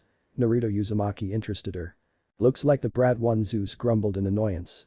Congratulations, my son, as Poseidon claimed his son, Percy. The boy were about to join the celebration when Annabeth's voice, right next to them in the creek, said, not bad, hero. Percy looked around but could not see her. She took of the cap she was wearing and said Naruto's training was worth after, isn't it? So, Naruto trained him, huh? Artemis said. Yes, I have to thank him for this, said Percy. Poseidon mentally thanked him for training his son. He would reward him later for that. As Percy started to walk, suddenly the celebration stopped. By chaos. Naruto was fucking right after all, muttered Annabeth to herself. They had surprised face when they heard what Annabeth said. So that kid knew I was Percy's father. Poseidon muttered to himself. He saw everyone's gaze towards, saw that their eyes, Naruto included, were above his head. Percy, Annabeth said, pointing upward. By the time he looked up, the sign was already fading, but he could still make out the hologram of green light, spinning and gleaming. A 3-tipped spear. A trident. What? He is a son Poseidon, I was right. Said Athena to herself. Uncle P, you just like Pops broke your oath. Said Apollo, said Poseidon, who was laughing nervously. Why can't they keep in their pants and take the oath seriously, asked Artemis to herself while facepalming. Another infidelity. Hera groaned and glared at her brother, who shrank under his sister's gaze, while Hestia looked at her new family member with a smile. It is determined, Chiron announced. All around him, campers started kneeling, even the Ares cabin, though they didn't look happy. About course, Naruto didn't making him feel better, because this was just awkward. My father is Poseidon? Percy asked, completely bewildered. Poseidon, said Chiron. Earthshaker, Stormbringer, father of horses. Hail, Perseus Jackson, son of the sea god. As all the demigods struck their shields with their swords and spears 3 times. It's about time you are claimed, Percy, said the sea god with a smile. Hades in the underworld wasn't surprised at all at the decided to claim his own son.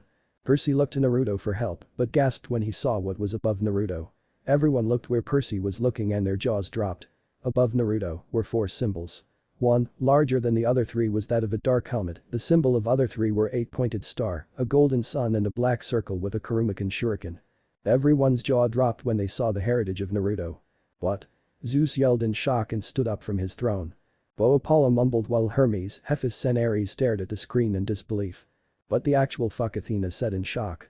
Hestia didn't correct Athena this time for her vulgar words, as she was also stunned like the other divinities.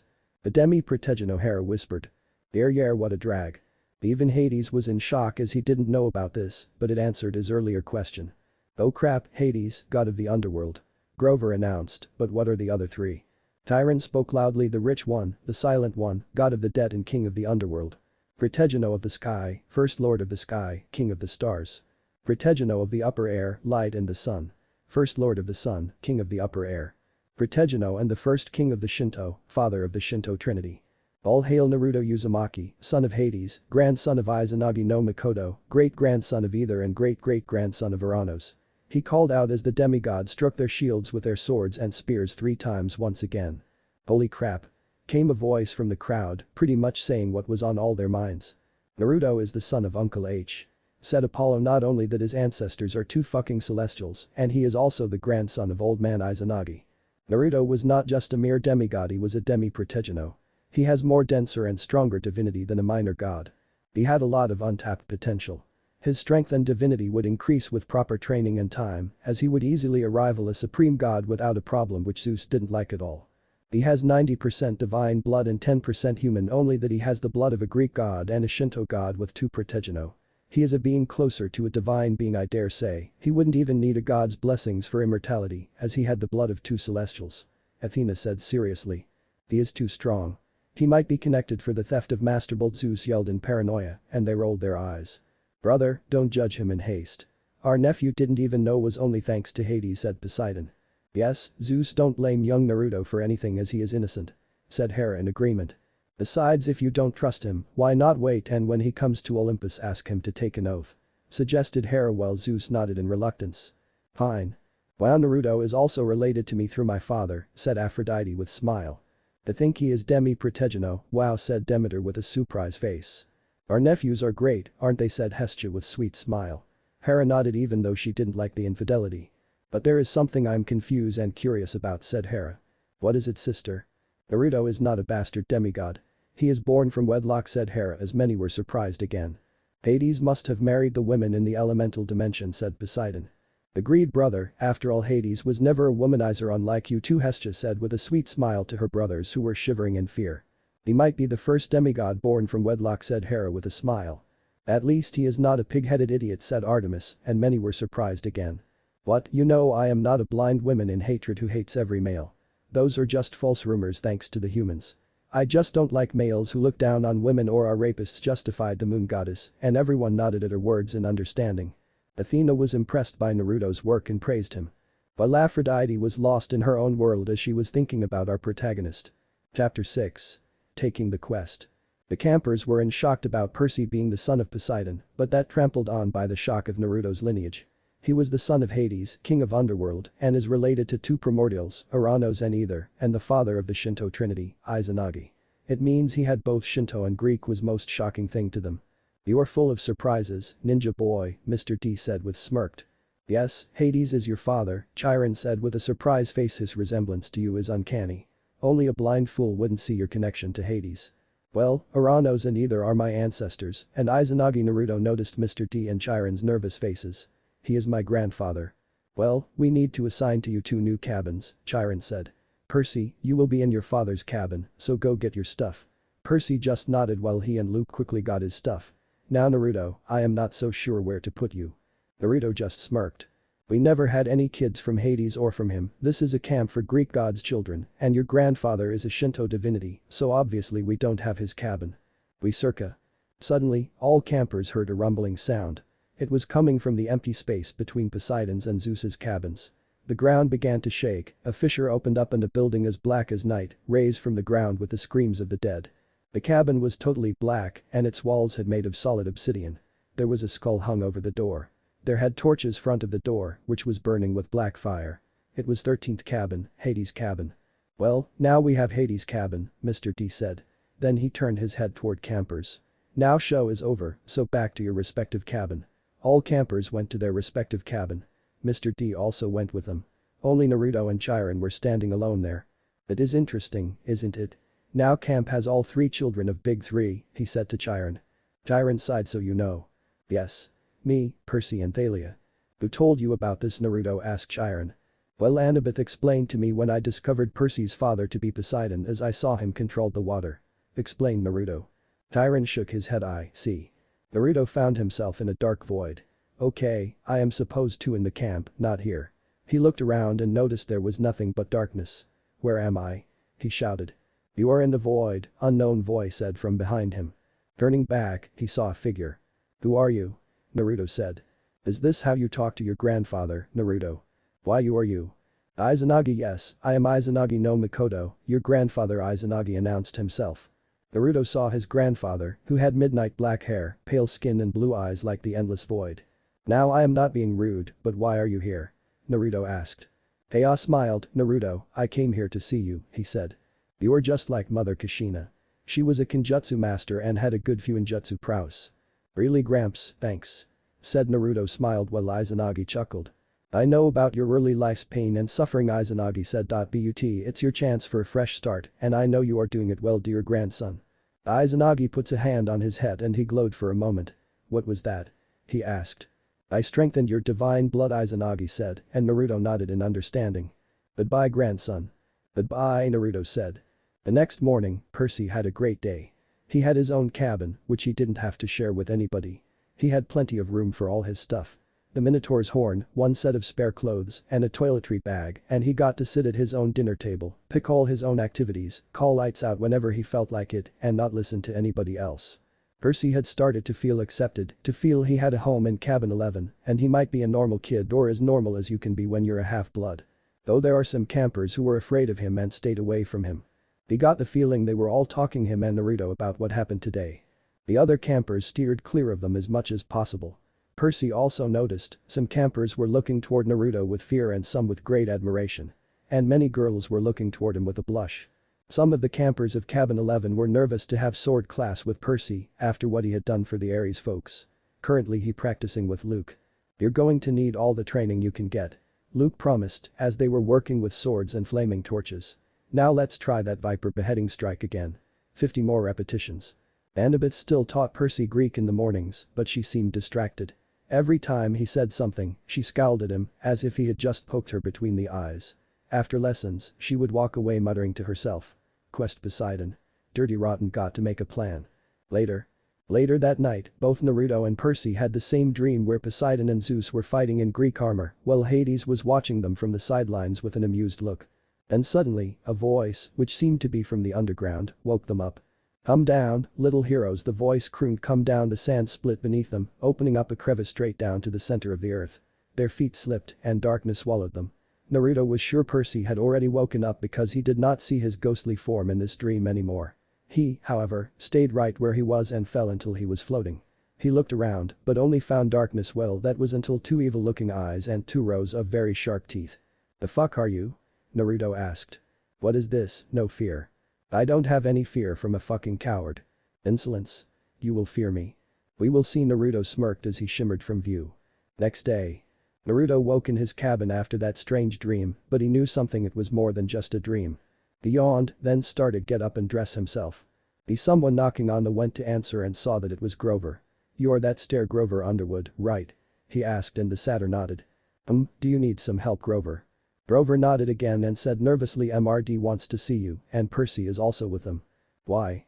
"They want to talk you about something," said Grover. "So, they want to talk about the bolt," Naruto thought. Naruto nodded, started to walk with him and saw him nervous. He sighed. "Grover?" The satyr blah. And said yes. "You don't have to be nervous around me, K.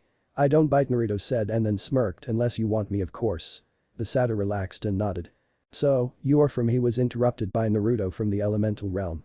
As they walked they interacted with each other and Naruto told him about that dimension and other things. The two walked up to the front porch of the big house. Dionysus sat at the pinnacle table in his tiger-striped Hawaiian shirt with his Diet Coke, just as he had the first day. Chiron sat across the table in his fake wheelchair. They were playing against invisible opponents, 2 sets of cards hovering in the air. Well, Mr. D said, looking up at them. "Our little celebrities." "Thanks for welcome," Naruto said. "Come closer," Mr. D said. "And don't expect me to know to you mortal just because old Barnacle Beard is your father." Then he looked toward Naruto. "Same to you." The net of lightning flashed across the clouds. Thunder shook the windows of the house. "Blah, blah, blah," Dionysus said. Chiron feigned interest in his pinochle cards. Grover cowered by the railing, his hooves clopping back and forth. "If I had my way," Dionysus said, "I would cause your molecules to erupt in flames. We'd sweep up the ashes and be done with a lot of trouble. But Chiron seems to feel this would be against my mission of this cursed camp. To keep your little brat safe from harm." "Well, I don't need protection, I am strong enough to look out myself on my own," Naruto said. "You know what I want. I want to get out of here and want to battle with monsters. It's boring here." Mr. D smirked at his answer. "Spontaneous combustion is a form of harm, Mr. D," Chiron said. "Nonsense," Dionysus said. He looked toward Percy. He wouldn't feel a thing. "Nevertheless, I've agreed to restrain myself. I'm thinking of turning you into a dolphin instead, sending you back to your father." Mr. D, Chiron warned. "Oh, alright," Dionysus relented, "there's one more option. But it's deadly foolish." Dionysus rose and the invisible player's cards dropped to the table. "I'm off to Olympus for the emergency meeting. If Percy is still here when I get back, I'll turn him into an Atlantic botanist. Do you understand? And Perseus Jackson, if you're at all smart, you'll see that's a much more sensible choice than what Chiron feels you must do." Dionysus picked up a playing card, twisted it, and it became a plastic rectangle. A security pass. He snapped his fingers. The air seemed to fold and bend around him. He became a hologram, then a wind, and then he was gone, leaving only the smell of fresh pressed grapes lingering behind. "That was good, but I can do better," Naruto thought. Chiron smiled at both of them, but he looked tired and strained. "Sit, Percy and Naruto, please. And Grover." They did. Chiron laid his cards on the table. "Tell me, boys," he said. "Do you two know what kind of situation you are in?" "Yes, the Master Bolt is stolen and you want us to find it," Naruto said in deadpan. What? "How do you know the Master Bolt is stolen, Naruto?" asked Chiron seriously. "Dad told me when he brought me here." "So, Lord Hades knows the Master Bolt is stolen," Chiron muttered and sighed. "Now before anyone blame him, know that he wasn't behind the theft," said Naruto. "How can you say about that, Naruto?" asked Grover. Naruto looked at Chiron. "You as well as I know, Chiron, my father wouldn't do such thing, and when he told me about it, I didn't feel any lies from me." "Okay," Chiron nodded at his words. "Wait, what's this about the Master Bolt?" asked Percy. "Zeus's Master Bolt," Chiron said, "the symbol of his power, from which the lightning bolts are first weapon made by the Cyclops for the war against the Titans, the bolt that sheared the top of Mount Etna and hurled Kronos from his throne. The Master Bolt, which packs enough power to split the universe in pieces." Percy gulped at that. "Which is stolen, Percy," said Naruto, "and someone has blamed you and me." "That's just awesome," Percy said sarcastically. "At least Chiron held up a hand, that's what Zeus thinks. During the winter solstice, Zeus and Poseidon had an argument. It was the usual nonsense. Mother Ray always liked you best, air disasters are more spectacular than sea disasters, etc. Afterward, Zeus realized that his Master Bolt was missing, taken from the throne room right under his nose. He immediately blamed Poseidon. Now a god cannot usurp another god's symbol of power directly, that is most forbidden by the most ancient of divine laws. But Zeus believes your father convinced a human hero or two to have taken it. Zeus thinks he has a good reason to be suspicious." Here Naruto rolled his eyes, mentally disagreeing with him. The forges of the Cyclops are under the ocean, which gives Poseidon some influence over the makers of the lightning bolt and is now secretly having the Cyclops build an arsenal of illegal copies, which might be used to topple Zeus from his throne. The only thing he wasn't sure about was which hero or heroes Poseidon used to steal the bolt. Now Poseidon has openly claimed you as his son. You were in New York over the winter holidays. You could have easily snuck into Olympus. Zeus believes he has found his thief. He is crazy. Of course I was in New York, that's where I live, just like the other 8 million people that inhabit the city. I've never even been to Olympus before. Any idiot could see that. Percy grumbled. Percy Grover said nervously, don't use those words described for the king of Olympus. Naruto said. It is impossible that either of us is the thief. I just arrived here just a week ago and Percy didn't know about the existence of the supernatural world till he was dragged. If you want to use that logic, then technically every demigod that was actually in Olympus during the holiday could be held accountable. Chiron then shook his head. Well, I do agree with you on your behalf, Zeus is paranoid. Then again, Poseidon has tried to unseat Zeus before. Zeus has never trusted Poseidon since. Of course, Poseidon denies stealing the bolt. He took great offense at the accusation. The two have been arguing back and forth for a while. And now you have come along the proverbial last straw. Naruto and Percy, Grover cut in. If you were Zeus and you thought your brother was plotting to overthrow you, then your brother suddenly admitted he had broken the sacred oath he took after World War II, that he's fathered new mortal heroes who might be used as weapons against you, wouldn't that put a twist in your toga? Naruto snorted. Kinda hypocritical of him to say, since he had a kid several years before Poseidon did. He said. Grover looked sheepish at that. Chiron sighed. Now neither god will back down. Unless someone intervenes, there will be war. And do you know what a full-fledged war looks like? Bad I guess, said Percy nervously. Disastrous, chaotic, and is how wars are. Naruto said. A war between two supreme gods would cause the entire universe to be destroyed. Percy was terrified just by thinking it. And you, Percy Jackson and Naruto Uzumaki, will be the first to feel Zeus's wrath, said Chiron. It started to rain. Volleyball players stopped their game and stared in stunned silence at the sky. Percy had a dumbstruck look on his face and Naruto was silent. I was waiting for it. Naruto thought. So we have to find the stupid bolt, Percy said. And return it to Zeus. What better peace offering, Chiron said, than to have the son of Poseidon and the son of Hades return Zeus's property. If Poseidon doesn't have it, where is the thing? Percy asked. I believe I know. Chiron's expression was grim. Part of a prophecy I had years ago. Well, some of the lines make sense to me now. But before I can say more, you must officially take up the quest. You must seek the counsel of the oracle. Why can't you tell me where the bolt is beforehand? Because if I did, then you would be too afraid to accept the challenge. Percy swallowed. Good reason. You two agree then? Chiron said. Percy looked at Grover, who nodded encouragingly. Easy for him. Zeus doesn't want to kill him. Percy thought. All right, he said. It's better than being turned into a dolphin. All of them looked toward Naruto. I had already said yes, Naruto said. One of you go and consult the oracle, Chiron said. I will go. Naruto said. You sure? Percy asked and Naruto nodded. Go upstairs to the attic. When you come back down, we will talk more. Chiron said. Upstairs. Naruto went up 4 floors that ended under a green trapdoor. Naruto pulled the cord and it swung open to reveal a ladder. The warm air above smelled like mildew and rotten wood and something else, something reptilian. The attic was filled with Greek hero junk. Armor stands covered in cobwebs. Once bright shields pitted with rust. Old leather steamer trunks plastered with stickers saying Ithaca, Circe's Isle, and Land of the Amazons. One long table was stacked with glass jars filled with pickled things, severed hairy claws, huge yellow eyes, various other parts of monsters. A dusty mounted trophy on the wall looked like a giant snake head, but with horns and teeth.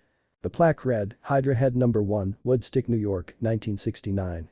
By the window, sitting on a wooden tripod stool, was the most gruesome memento of all. A mummy. There was a tie-dyed sundress on it, with lots of beaded necklaces, the hippie kind, and a headband over long black hair. She looked shriveled and dried up. Her eyes were glassy white, like marble slits. Then, a green mist poured out of the mummy's mouth, coiling over the floor in thick tendrils. The mist hissed like thousands of snakes. The voice hissed in his head, I am the spirit of Delphi, speaker of the prophecies of Phobos Apollo, slayer of the mighty Python. Approach, seeker, and ask. Naruto took a deep breath and asked, what am I supposed to do? The mist swirled more thickly, collecting right in front of him. It took the shape of 5 people that Naruto cared. The mist took the shape of Tsunade, Kushina, Gaara, Sasuke and Kurama. Naruto would have cried seeing his mother again if he didn't know she was an illusion. Ashina turned towards him and spoke in the raspy voice of the oracle. You shall go west and face the god who has turned. Tsunade said in a raspy voice, you shall find what is stolen and see it safely returned. Sasuke said in the same voice, you shall expose the traitor masquerading as a friend. Gaara spoke next, the son of the underworld shall meet his future and learn of the truth. Kurama gave the final line, and you will save what matters you the most in the end.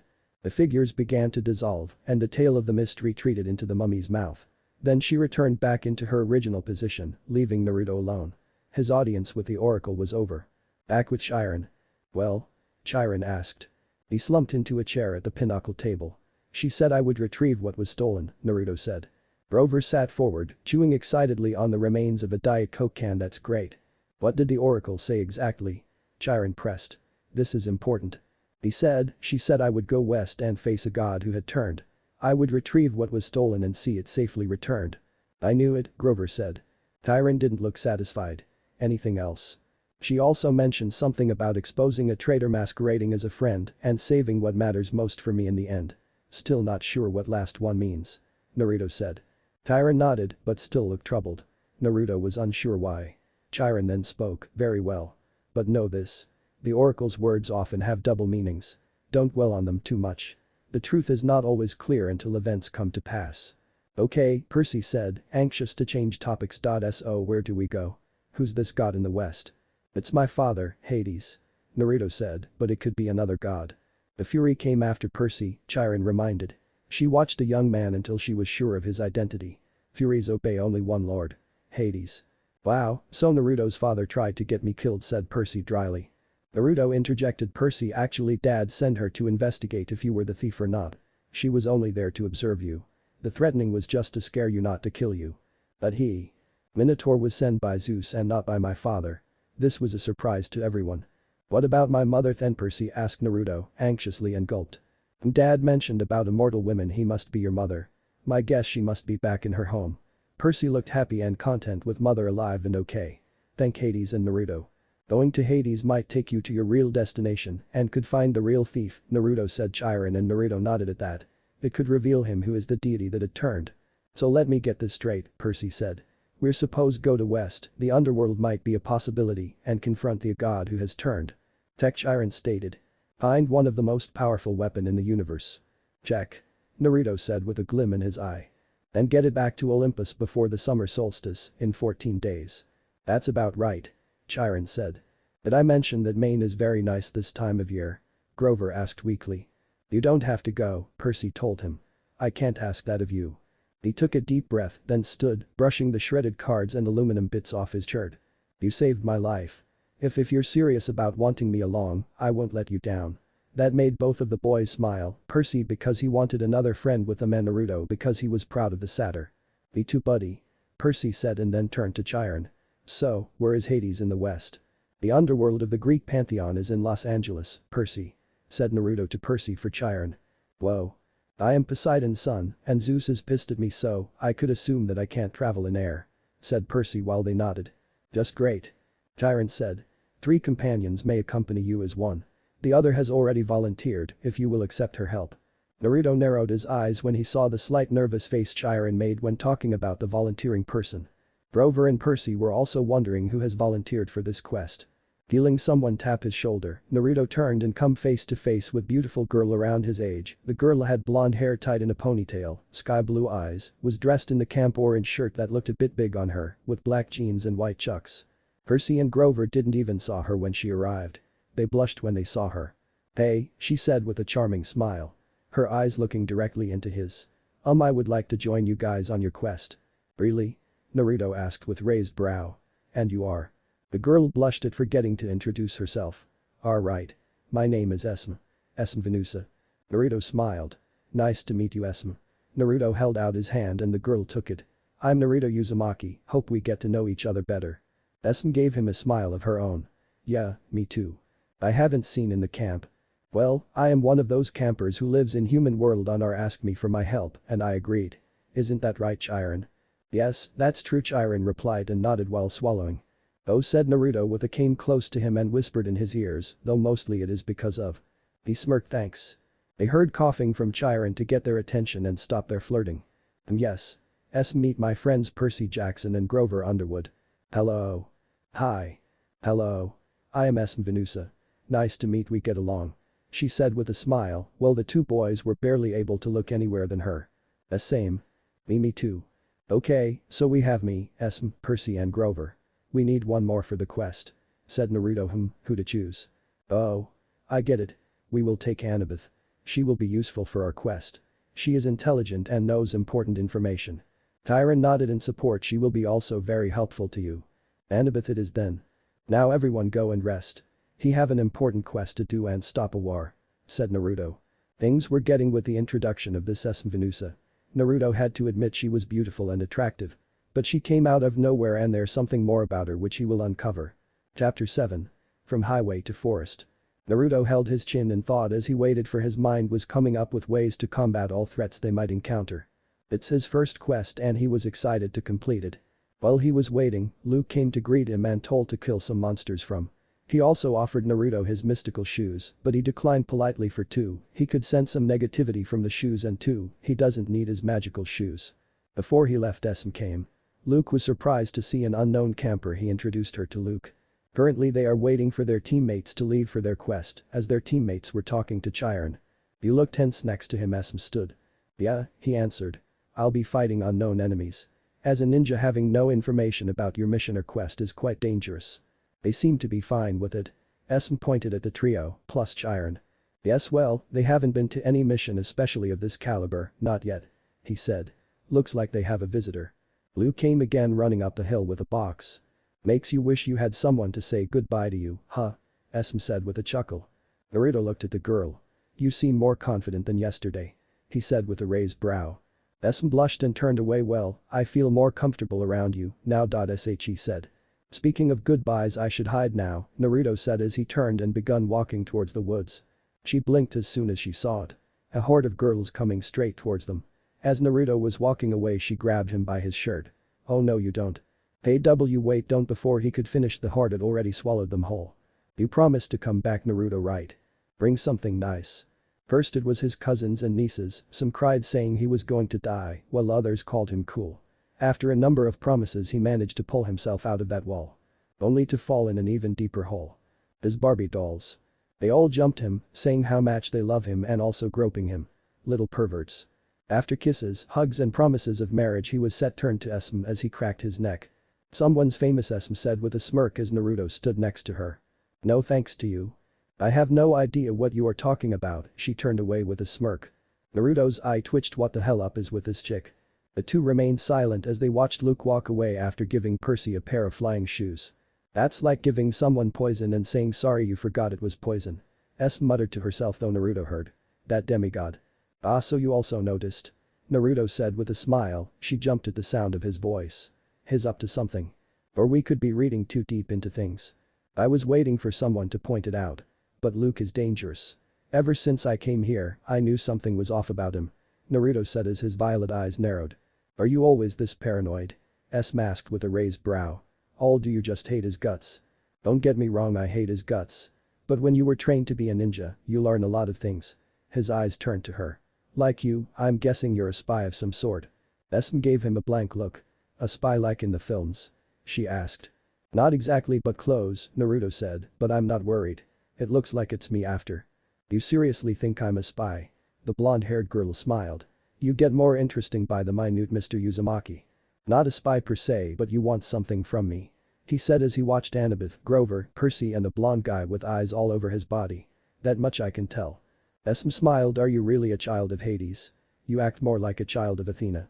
Naruto shrugged. You'll find out during your little spy mission. Grinned as she took a step closer to him. Her hands held together behind her back as she leaned in. I have not had this much fun in long time. Glad I could to help, Naruto replied as the two stared at each other. Two stared at each, none of them backing down. Can we leave for the quest now? Naruto and broke eye contact as they turned to the voice.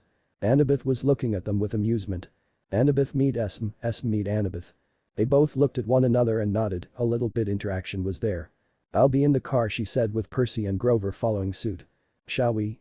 Naruto asked as held out his hand for her. With pleasure, answered as she took his hand. SM groaned as she rubbed her aching head. Do you really have to argue like a bunch of brats in such important quest? She hissed. They are currently been escorted to a nearby bus stop in an average van. Naruto sat in the front while she sat in the back with the goat of a boy and an arguing duo. So what if your parents hate each other? Does that mean you must repeat history? Naruto from his place in the front chuckled. Sucks to be you, he said. Hush you. Naruto then turned to the smiling driver. So you have eyes everywhere? Argus nodded. I see, so do you like have some down there? Cause it'd be cool to see the inside of a. SM laughed at that while the other three blushed at what Naruto said. Naruto you perv. After a while the group got into the city, but due to traffic they got held up. By the time they got to Manhattan, it was now sunset and began to rain slightly. They eventually reached their destination and the group of 5 unloaded out the van at Greyhound Station on the Upper East Side. Once that was done Argus was off and the group waited in silence. Naruto who seated next to SM stared off into the distance. You should be grateful, Percy. He heard Grover say. Your stepfather smells so repulsively human he could mask the presence of any demigod. As soon as I took a whiff inside his Camaro, I knew. Gabe has been covering your scent for years. If you hadn't lived with him every summer, you probably would have been found by monsters a long time ago. Your mom stayed with him to protect you. Your mom is a great woman, Percy. Never ever forget that. People like your mom don't come around often. You don't know how lucky you were to have a childhood with your parent. Percy stayed silent as he clenched his fist. His mother was an angel sent from Mother State and endured the abuse from Gabe just for him. Percy, we will recover the bolt and stop the stupid war, Naruto said, then you can go back to your mother. Percy blinked his eyes and then smiled. Thanks, Naruto. SM smirked. Bold statement, Naruto. Thanks, Naruto answered. Also I have a question, if this bolt was such a big deal can't the owner make another one? SM remained silent for a long time before she burst out laughing. Haha, you are a very interesting man, Naruto Uzumaki. She said. I am aimed to please. Naruto said, a bit confused. After a while the kids begun playing with an apple while SM and Naruto watched them in silence. Though the game ended when Grover ate the apple. Soon the bus arrived and they went into the bus. The bus pulled out of the station and they headed through the slick streets of Manhattan. They reached Lincoln Tunnel and the bus went dark except for the running lights down the aisle. It was eerily quiet without the sound of the rain. You know, something tells me if Naruto wasn't with us we would have been attacked by now, said Percy. Naruto and SM chuckles at his words, while Grover was nervous and Annabeth just muttered idiot and seaweed. The bus finally passed the tunnel. The driver while driving saw a car coming towards and instantly rotated the wheel and jerked it to the left. This caused everyone to howl as they were thrown to the right. What the fuck, a passenger yelled. What is going on? Damn, Naruto muttered as he and SM held on to each other. Many people were tossed around the bus, cars plowed aside like bowling pins. Somehow the driver found an exit. They shot off the highway, through half a dozen traffic lights, and ended up barreling down one of those New Jersey rural roads. There were woods to left, the Hudson River to the right, and the driver seemed to be veering toward the river. With another great idea, the bus driver hit the emergency brake. The bus wailed, spun a full circle on the wet asphalt, and crashed into the trees. The emergency lights came on. The door flew open. The bus driver was the first one out, the passengers yelling as they stampeded after him. Let's go, Naruto said as everyone instantly came out from the bus. You really have to open your mouth, don't you, seaweed brain? Said Annabeth annoyed. Sorry, wise girl, apologized Percy, and Grover was happy that nothing happened to him and them. What a drag, and here I thought the quest was going smoothly, Naruto muttered to himself, but SM heard him and giggled. Well, it's good nothing bad happened aside from what we experienced just a minute. Boo. The windows of the bus exploded as the passengers ran for cover. They turned towards Percy and deadpanned. Let's go, Naruto said. We don't want more problem than we already have. Then he disappeared with SM, Annabeth, Percy and Grover from there. It was deathly silent as the group walked along the Jersey riverbank shore, which went through the forest they were hiking in. Annabeth, Grover and Percy walked in front while the 2 adults stayed behind. SM looked to the side and saw Naruto smiling slightly. Hummed SM. They seem more tense now, she pointed at the teens in front of them. Yep, they are realizing how dangerous this quest really is, Naruto said with a frown. SM nodded. So Naruto, tell me about your childhood, she said. What was it like? Naruto was a little uncomfortable and looked up a bit as thought things through. She looked at his uncomfortable face. You don't have to tell me if you don't want to. It's okay. Just promise me not tell others until I say so, said Naruto. SM nodded. One explanation later. SM was horrified to learn about his childhood and couldn't believe how those fools could do this to a child. She hugged him. Naruto could feel warmth from her, which he felt nice. It feels nice to have someone who actually care for you. Naruto thought. Hey, don't BS in the past, I have left that life the moment my father bring me here. Naruto said while still hugging. They are fucking blind idiots. She said as they broke their hug and started to move in silence. Esm's face darkened. If I ever met those fools, I will make every one of them pay who had wronged you, Naruto, while she continued to walk alongside him. Chapter 8. Snake Eyes. Few hours have passed as they were walking, tripping over and walking into trees. Eventually they found themselves staring at a neon light sign just up ahead of them. I smell junk food. Grover pointed forward. They walked closer and by now all could smell it. Through the trees they found themselves stopping at a two-laned road. On the other side was a closed-down gas station, a tattered billboard for the 90s film Jurassic Park, and one open for business. Which was the source of the neon light and the greasy fat food smell. I honestly doubt people come here, Naruto said as they stared at the building with neon sign. They walked up to it and saw that it was not a fast food restaurant. Must be road shop, wonder what they sell. Naruto said to Esm. He noticed that her grip tightened on him. Hey, you okay? I just getting some weird vibes from the place is all. Should I warn them? Tell them that a monster lives here. But they'll ask how I know. In her head she was panicking. Really? We better just pass it by then, Naruto said. If you say so, Naruto Annabeth said, only for a stomach to protest loudly. Good food. Percy was openly drooling as they got closer. The main building was a long warehouse surrounded by acres of statuary. The neon sign was red in color and was in cursive English. What does it say? Percy asked with blush of embarrassment. I can't read it. He looked to Annabeth and she shrugged. To me it looks like Adnumsgderan Gomen Meprom, Annabeth said as Naruto walked past them. Probably to get a better read. It says Anti-M's Garden Gnome Emporium. He said as Grover nodded.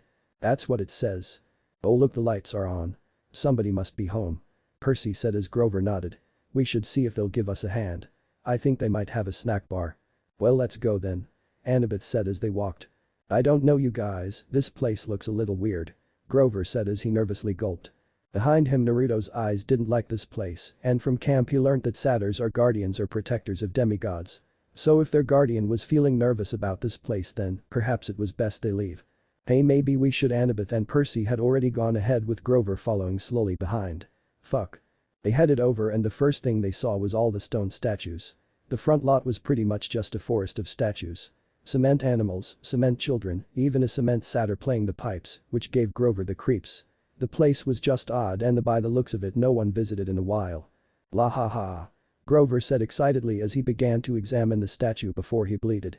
This looks like my Uncle Ferdinand. That is so weird, he said, examining it carefully. It does look pretty detailed. Whoever made it must be pretty skilled. When they finished looking at the statue, the group went to the front door. Do we just knock? Percy asked, getting a shrug from Annabeth. I don't know, but I really don't trust this place. Something about this place is just off. Let's try somewhere else, Grover asked with Naruto and Esm agreeing. But they guessed Percy and Annabeth's hunger was getting the better of them. All I smell is burgers. Aren't you hungry? Percy said, looking at Grover. Meat. He said scornfully. I'm a vegetarian. When have you ever seen me eat meat? You eat cheese, enchiladas and aluminium cans, Percy reminded him. Grover would have retorted, but the door in front of them suddenly creaked open. When the door was fully open, standing in front of them was a tall Middle Eastern woman. She was wearing a long black gown that covered everything but her hands, and her head was completely veiled.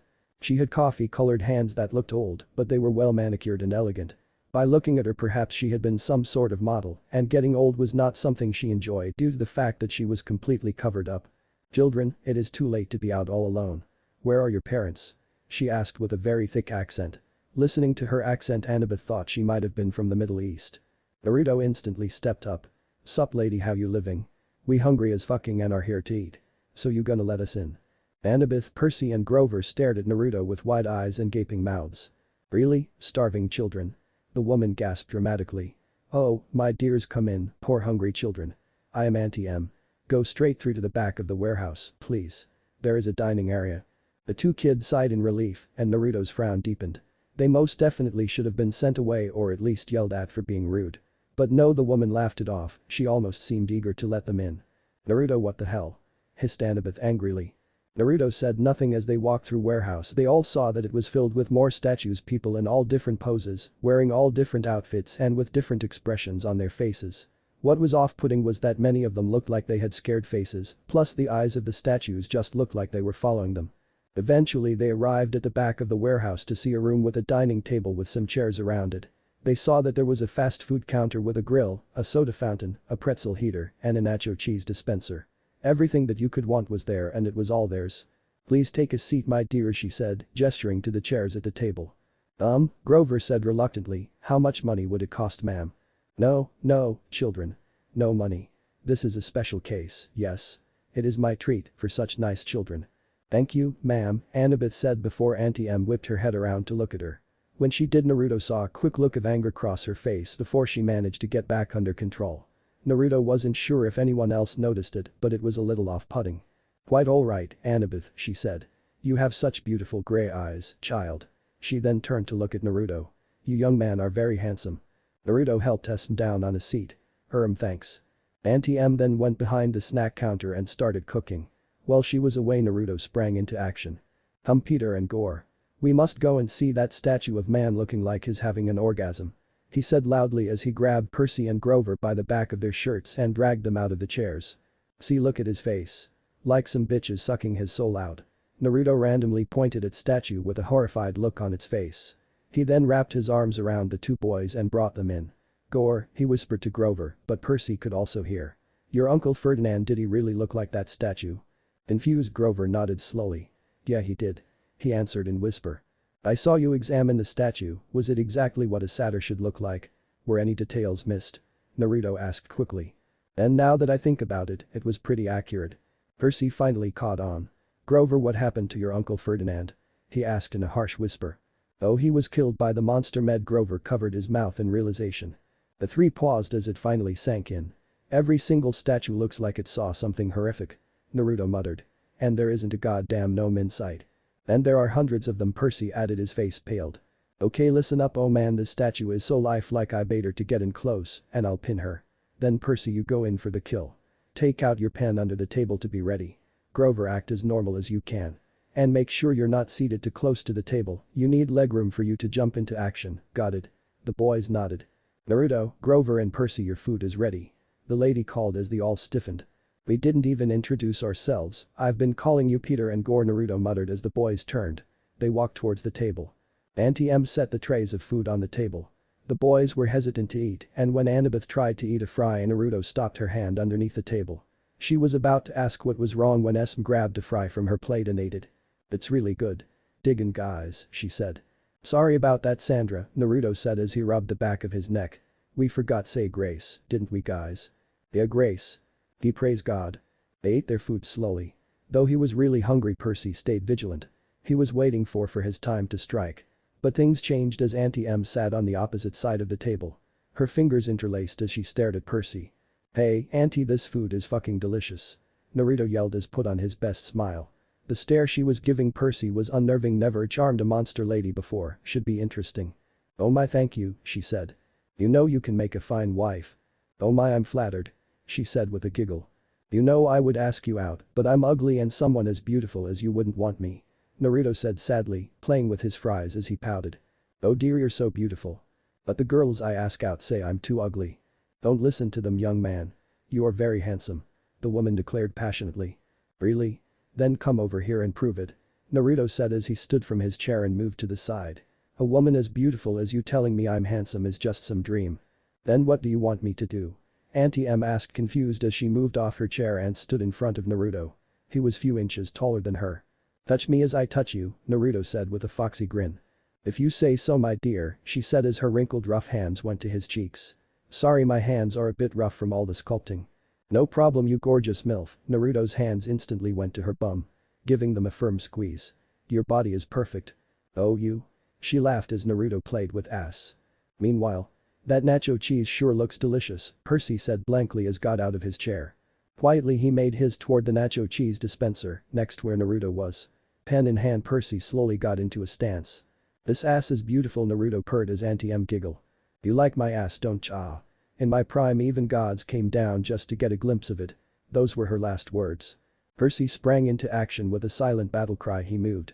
Swing his hand, he felt his pen get slightly heavy as it turned into his sword.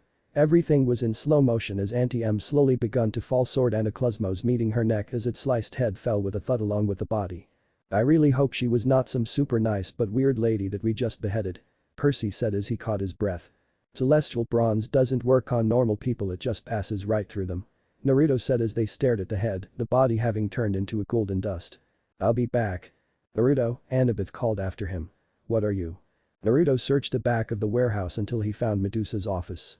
Her account book showed her 6 most recent sales, all shipments to the underworld to decorate Hades and Persephone's garden.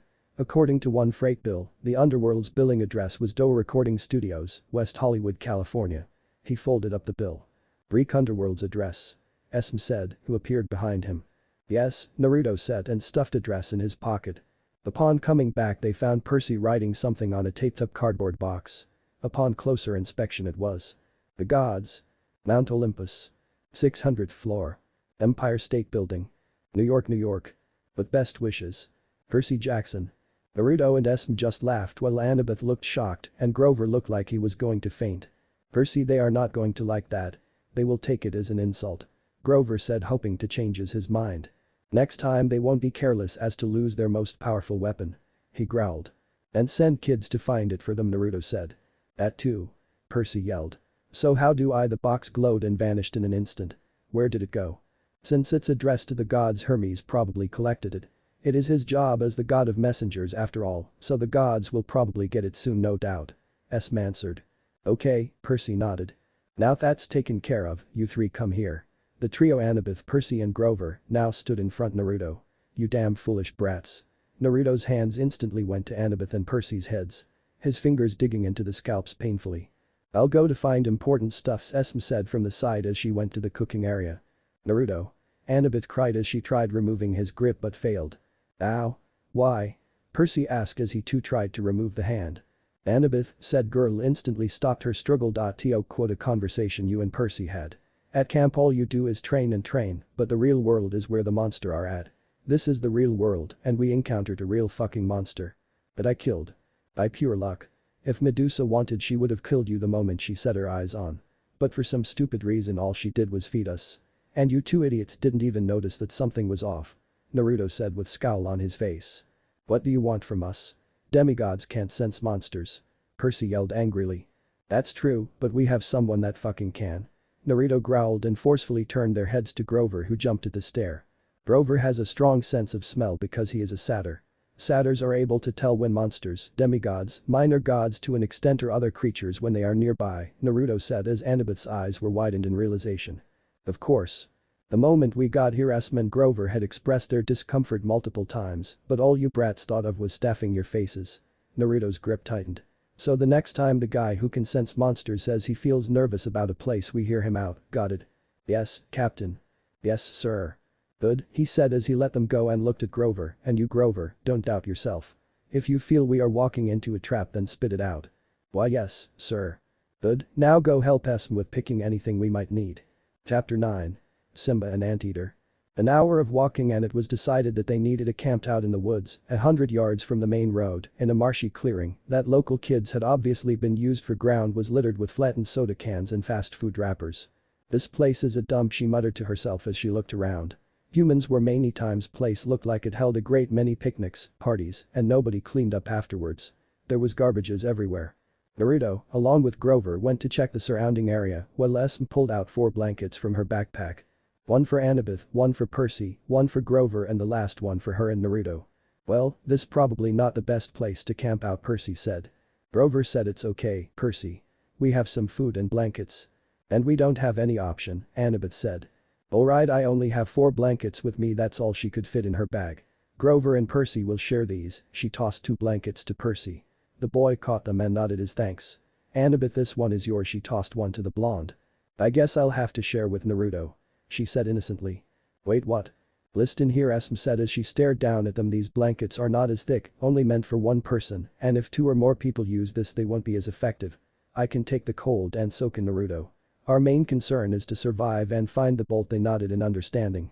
30 minutes later Naruto and Grover returned. Well everyone, we can sleep in peace without any fear for monsters. I had set it traps and had investigate the area. Naruto said. Great, Percy said. Alright, we should be safe for the night, Naruto said as unloaded his backpack. Let's all dinner before we fast. He then pulled out 2 loaves of sliced bread, a jar of jam and 5 small cans of soda. They all sat in a cycle while they ate their bread in silence. Grover, well sitting beside Percy, broke the silence. It makes me sad, Percy. What does? The fact that you signed up for this quest.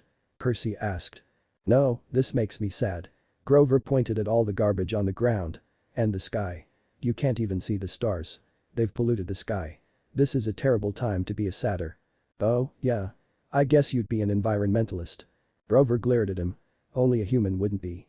Your species are clogging up the world so fast. Never mind. Esme and Naruto laughed. It's useless to lecture a human. At the rate things are going, I'll never find Pan. Pam? Like the cooking spray Annabeth just faceplumed. Percy, he means Pan, Pan, Greek god of the nature, wild, shepherds and flocks, rustic music and impromptus, and companion of the nymphs. Naruto said. Yeah, him, that is why I need to get a searcher's license. That way, I will be able to search for him, like my dad and Uncle Ferdinand, Grover said. A strange breeze rustled through the clearing, temporarily overpowering the stink of trash and muck. It brought the smell of berries and wildflowers and clean rainwater, things that might have once been in these. Naruto and Esme narrowed their eyes as they felt some nature energy, but didn't say anything. Suddenly Percy was nostalgic for something he had never known. Tell me about the search, he said. Grover looked at Percy cautiously, as if he were afraid he was just making fun. Greek god Pan disappeared 2,000 years ago, Grover said to them. A sailor off the coast of Ephesus heard a mysterious voice crying out from the shore, tell them that the great god Pan has died. When humans heard the news, they believed it. They've been pillaging Pan's kingdom ever since. But for the satyrs, Pan was our lord and master. He protected us and the wild places of the earth. We refused to believe that he died. In every generation, the bravest satyrs pledged their lives to finding Pan. They searched the earth, exploring all the wildest places, hoping to find where he is hidden and wake him from his sleep. They remained silent as Grover explained. And you want to be a searcher? Naruto asked. It's my life's dream, Grover said. My father was a searcher. And my Uncle Ferdinand, the statue you saw back there. Oh, right, sorry. Grover shook his head. Uncle Ferdinand knew the risks. So did my dad. But I'll succeed. I'll be the first searcher to return alive. Hang on, the first. Esme told them. For Grover, no searcher has ever come back, Percy. Once they set out, they disappear. They're never seen alive again. Not once in 2,000 years. No. And your dad? You have no idea what happened to him, Percy asked to Grover. None. But you still want to go, Percy said, amazed.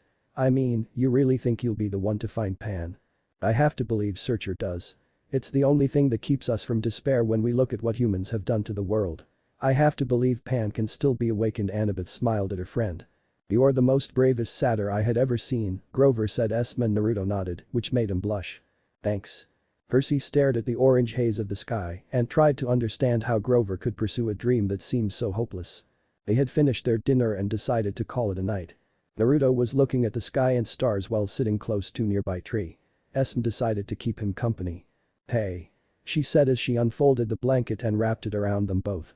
Hey yourself, Naruto said with a smile as she snuggled into him. Used to the cold.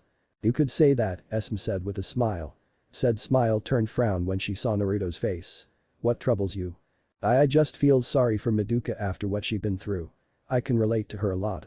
Said Naruto with a sad smile. Hey, don't beat yourself, none of your fault, Esme soothed, her hand going to his back and rubbing it. After a silent moment he looked into her eyes. You know, Esme, Naruto said, I like you. She blinked as her brain processed what the albino had just said.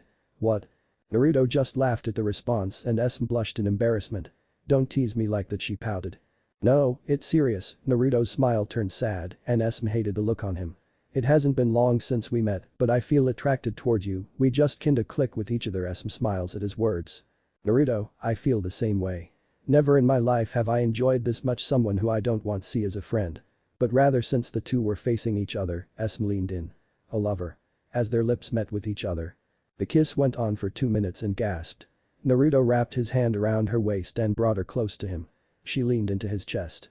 Esme soon enough fell. Albino didn't mind, in fact he welcomed it. He wrapped his hands around her and held her. The cold night didn't bother him, it was nice having her with him. He is definitely going to ask her for a date after they finish their quest. This was his last thought before he fell asleep. Percy stood in a dark cavern before a gaping pit. Grey mist creatures churned all around him, whispering rags of smoke that he somehow knew were the spirits of the dead. They tugged at his clothes, trying to pull him back, but he felt compelled to walk forward to the very edge of the chasm. The pit yawned so wide and was so completely black. Percy knew it must be bottomless. Yet he had a feeling that something was trying to rise from the abyss, something huge and evil. The little hero, an amused voice echoed far down in the darkness. "Too weak, too young, but perhaps you will do." The voice was ancient, cold and heavy. It wrapped around Percy like sheets of lead. "They have misled you, boy," it said. "Barter with me. I will give you what you want." Percy tried to cry out, but his voice wouldn't work. Cold laughter echoed from the chasm. An invisible force pulled him forward. "Help me rise, boy." The voice became hungrier. "Bring me the bolt. Strike a blow against the treacherous go." "That's enough," a familiar voice shouted. Suddenly the whole world turned red, and with a flock of crows, Naruto appeared front of Percy. "Last time what I told you," Naruto said. "You're not welcomed, Gramps Obits. You disrespectful child. I will." Naruto said with a grin. "Fuck off." He sent shockwave everywhere. What is this, Naruto?" he asked. "Percy, someone is trying to manipulate you," Naruto said. "We can talk about it later." Next day. Percy felt someone was shaking him. His eyes opened, and it was daylight. "Well," Annabeth said, "the zombie lives." Percy was trembling from the dream. "How long was I asleep?" "Long enough for me to cook breakfast." Esm tossed him a bag of nacho-flavored corn chips from Auntie M's snack bar. "Percy, eat your breakfast and get ready." Naruto. 1 hour later. They have already eaten and made themselves ready to continue their quest. Grover, who was next to Percy, suddenly stiffened and begun looking around. He then proceeded to sniff around, his eyes going wide in horror. With instantly turned to Naruto, said Albino. "Stop smiling." "Grover," Naruto said as his eyes narrowed. "Which way?" I don't know. The monster's scent is so strong it's everywhere." Grover answered as he looked around, but Esm understood which type of monster was coming. "All I know is that it's a very powerful monster." "Okay, let's move," Naruto said as the group nodded and they ran for the main road. As they ran, Naruto noticed something that made him pause. "Where is everybody?" "Naruto, come on." Annabeth grabbed him by the hand and begun dragging him. "It's probably the mist. Drove everyone away." "Pretty convenient of it," Naruto muttered as his eyes darted around. "Are there monsters powerful enough to manipulate the mist?" "Not that I know of," Annabeth answered. "That's just great," Percy said. "We really can't catch a break, can we?" Esm spotted the monster. "Everybody move faster and don't look behind." "What?" Annabeth yelled as she tried to look. "What did I just say?" Esm yelled. "Sorry, I can't help it. It's in my nature to be curious," Annabeth said, a bit embarrassed. "Holy Mother of Raymond," Naruto said as he had looked behind. "Naruto, really?" Esm yelled. "Just a bit and we will reach the main road," said Percy as he saw pointed at the road. "Just a bit more," screamed Grover. Naruto looked back and his eyes widened in horror. The monster cat was faster than its size should allow. It was literally a meter apart from them. That thing was going to catch up to them in a single pounce. Yanking his hand from Esm, Naruto flicked his wrist and in a flash Yamato appeared in his hand. But it was too late. The creature had pounced and was right in front of Naruto. The albino didn't have time to react defensively, all he could do was block. The thing crushed head straight into Naruto, sending him and everyone else flying. While everyone hit the ground painfully, Naruto had corrected himself mid-air and landed on his feet. The kids got up and came face to face with the Nemean lion. "Oh gods," Annabeth whispered as she trembled before the powerful monster. "The Nemean lion," Grover managed out as the beast turned gazed at him. It then growled in anger, making the satyr whimper. "So what now?" Percy asked, not taking his eyes off the monster for 1 second. When the monster's gaze went towards the Esm, it trembled with fear. It understood who she was. "Yer days," Naruto said as he took the advantage of the lion's stunned moment and went towards him. He had read about the Nemean lion, and to defeat it, one must have massive doubt even Tsunade would be able to scratch him one bit. Naruto went into his 6-path sage mode, with his eyes turned into a golden slitted one. Esm could felt very large amount of nature energy dwelling within Naruto. Naruto punched the monster cat into the ground, making a massive crater. The lion roared and rushed towards him, with Naruto forming a blue orb on his slided below it and jumped at it and launched his attack. Naruto shouted Senpo. Rasengan. The monster got thrown away and fell on multiple trees. Haju Kage Bunshin Jutsu and multiple Narutos formed to their surprise and awe. "Let's go." "Yes boss." Multiple chains from Naruto came and grabbed the monster and were holded by a lot of Narutos. The monster roared as it was trying to hop up and down and break the chains. Several of his clones started to puff out. The original one held Yamato in his hand. "It's time to end this." "Judgment cut," Naruto announced. He slides back and slashes so quickly that he appears to only unsheath and resheath Yamato. A cone-shaped distortion protrudes outward from Naruto, and within that distortion forms a dark black orb that causes a more intense visual distortion that is then covered in slashes. The Nemean lion, to the watcher's surprise, was cutted in pieces and then turned into golden dusts. "Fucking awesome." Percy yelled in awe. "Grover, did you see that?" said Annabeth.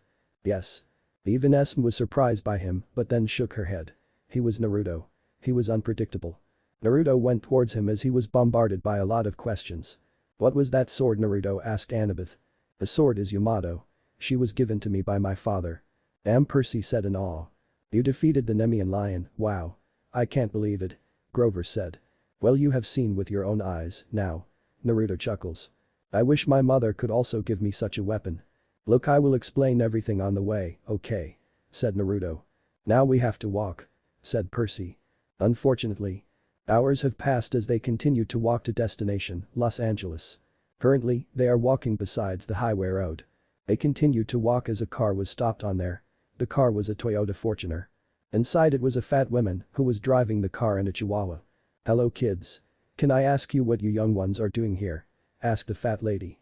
Esme and Grover were tensed again and Naruto understood who she was.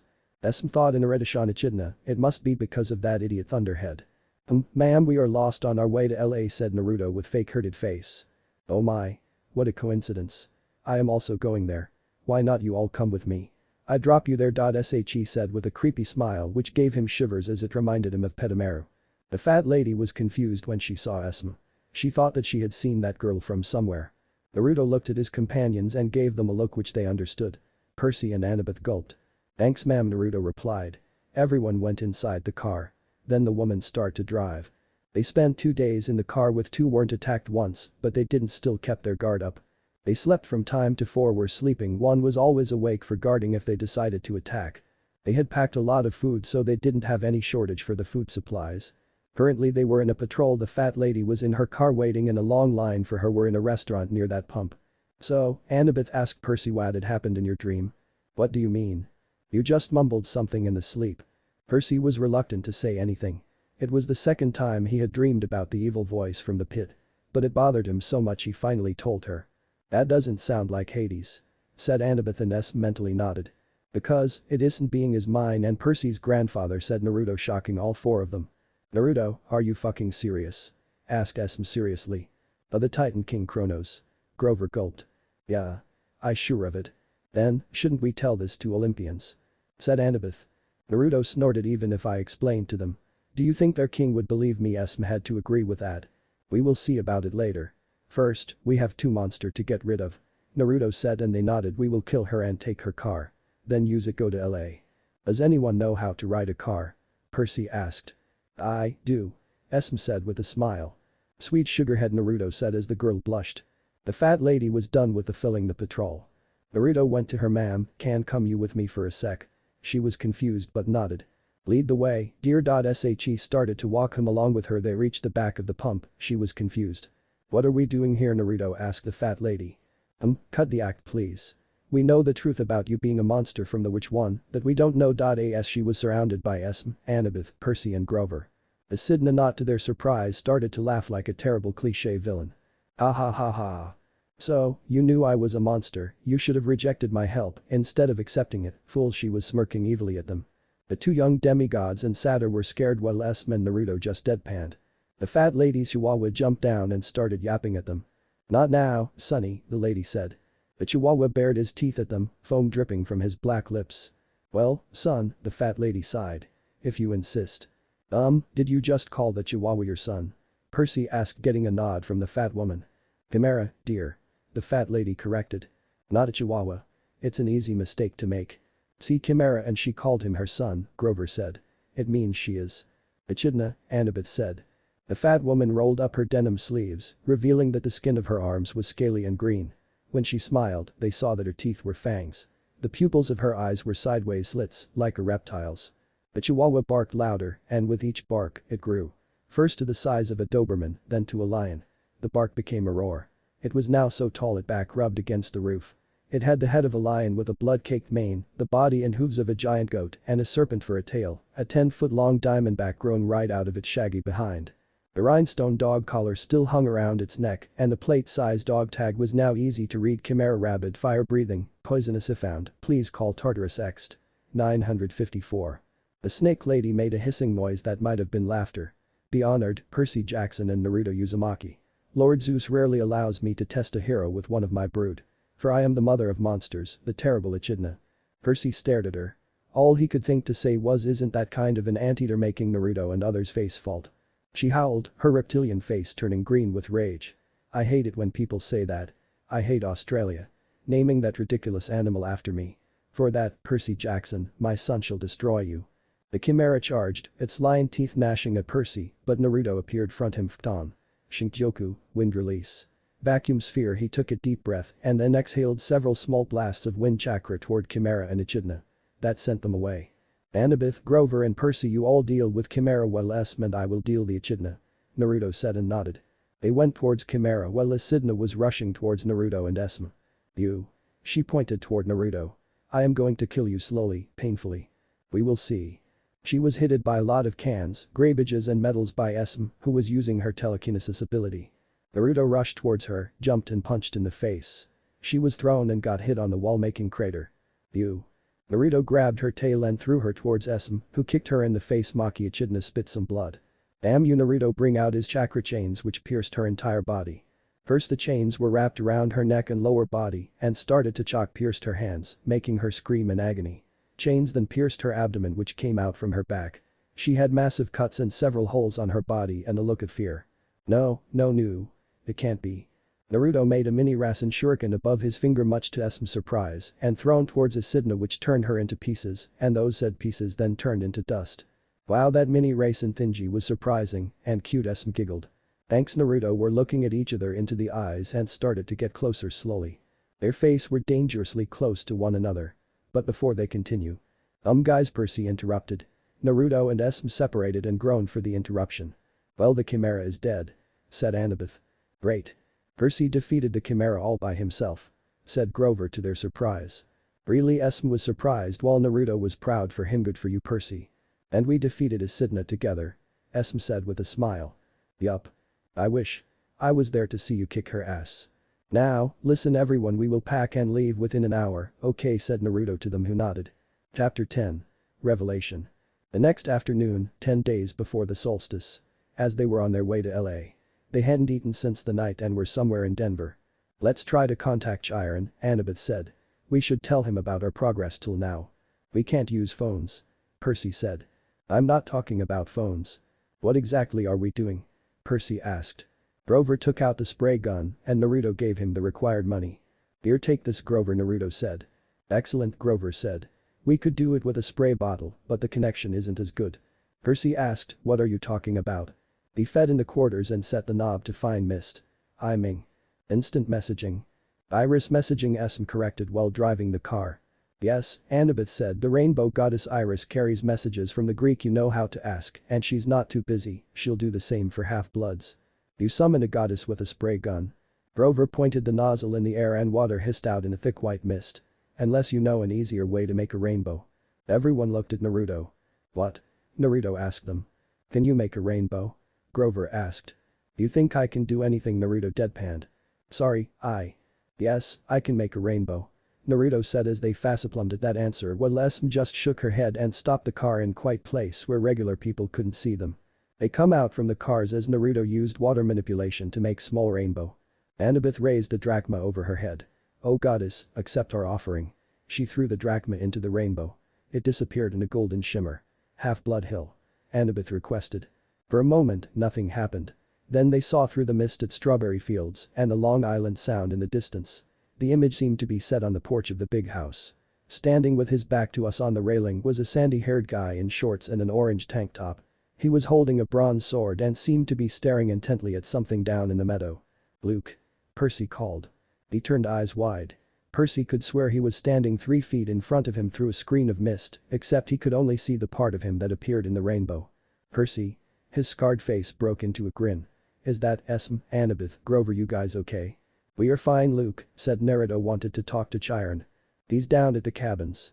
Luke's smile faded. "We're having some issues with the campers. Listen, is everything cool with you?" "Yes," Grover said. "Does anything happen in camp?" Luke nodded. "Chiron had to break up a fight," Luke said to them. "Things are pretty tense here. Word leaked out about the theft of Zeus's re, still not sure how.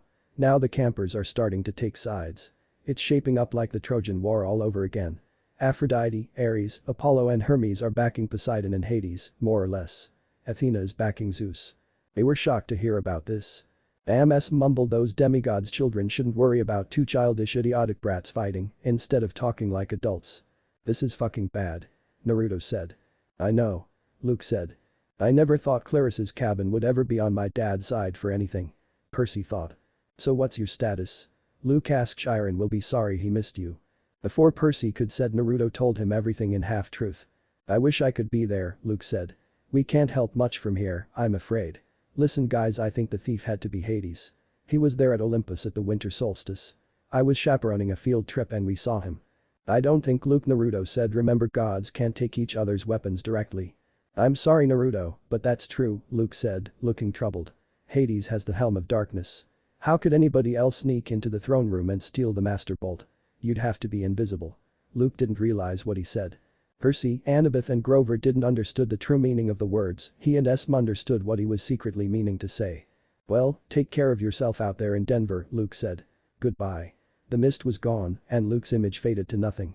It was great to talk with him, said Percy. Yup. Esme and Naruto looked at each other and nodded. Percy, take this money and go book a hotel for us, Naruto said as he gave the money to him. Where you two are going? Annabeth asked. To buy some food and other stuff, Esme replied. They nodded and went to search for the hotel to book. So, Luke is the one who stole the bolt. Interesting. Naruto said in thought. Yeah, but he would need the helm to be invisible to not to be detected, said Esme. Esme, what I am going to tell you. You have to keep it a secret, okay? She nodded. First, swear on the river Styx. She understood and sweared. Now. Needless to say, Esme was shocked beyond hell. To think Hades's helm was stolen as well. So, Luke stole the helm first, then the Master Bolt, Esme said. But we don't know who is God in West who also has turned, said Naruto. Are you going to tell the Olympians about Luke being the thief? Esme asked and Naruto shook his head. Not yet. I will use him to meet to the real mastermind behind this entire ordeal. I see. But I am starting to understand this game, Naruto said. Is it then? She asked. Naruto just gave her devilish smile which reminded her of Hades. Soon, my dear Esme, you will find out. Soon. Percy and his group found a hotel finally after their long. Naruto and Esme came with food as they were hungry and started their dinner. They talked for a while and then call it a night. It was Percy's usual nightmare where he was being forced to take a standardized test while wearing a straitjacket and the teacher kept saying to him, "Come on, Percy. You're not stupid, are you? Pick up your pencil." Then suddenly straitjacket melted off him and he fell through the classroom floor. The teacher's voice changed until it was cold and evil, echoing from the depths of a great chasm. "Percy Jackson," it said. "Yo, you haven't met him, have you?" Percy noticed he was back in the dark cavern, spirits of the dead drifting around him.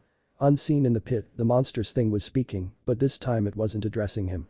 The numbing power of its voice seemed directed somewhere else. Another voice said. "Not yet, my lord. Soon, I will reveal myself to I am not sure about the son of Hades. He is from the elemental dimension, a shinobi." Percy looked over, but no one was there. The speaker was invisible. "The son of Hades from the Shinto dimension, the thing in the pit, said aloud. He is too strong and powerful. We have to do something about him." "Yes, my lord," said the voice next to him, "but you are well named the Crooked One. But was it really necessary? We could have brought you what we stole directly." "You," the monster said in scorn. You have already shown your limits. You would have failed me completely had I not intervened. But, my lord. Peace, little servant. Our 6 months have bought us much. Zeus is a fool and a man-whore. Poseidon has played his most desperate card. Hades is the only one who make me worry as he is too powerful, and you shall have the reward you wish and your soon as both items are delivered into my hands. But wait. He is fucking here." "What?" The invisible servant suddenly sounded tense. "You summoned him, my lord." "No, the full force of the monster said blast Poseidon's came here on his own." "Impossible." The servant cried. "For you perhaps," the voice snarled. Then its cold power turned back on Percy. So, you wish to.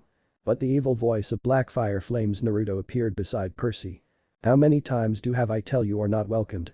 he said. "You, again?" "Yes," Naruto said. "Fuck off." He sent him an energy blast as it faded away. Next day. It was now 9 days before the solstice. Soon the sunrise was got ready and Percy had already talked about their time came to leave and continue their quest. 12 hours had passed since they left from Denver. "Anyone knows where are we?" Percy asked.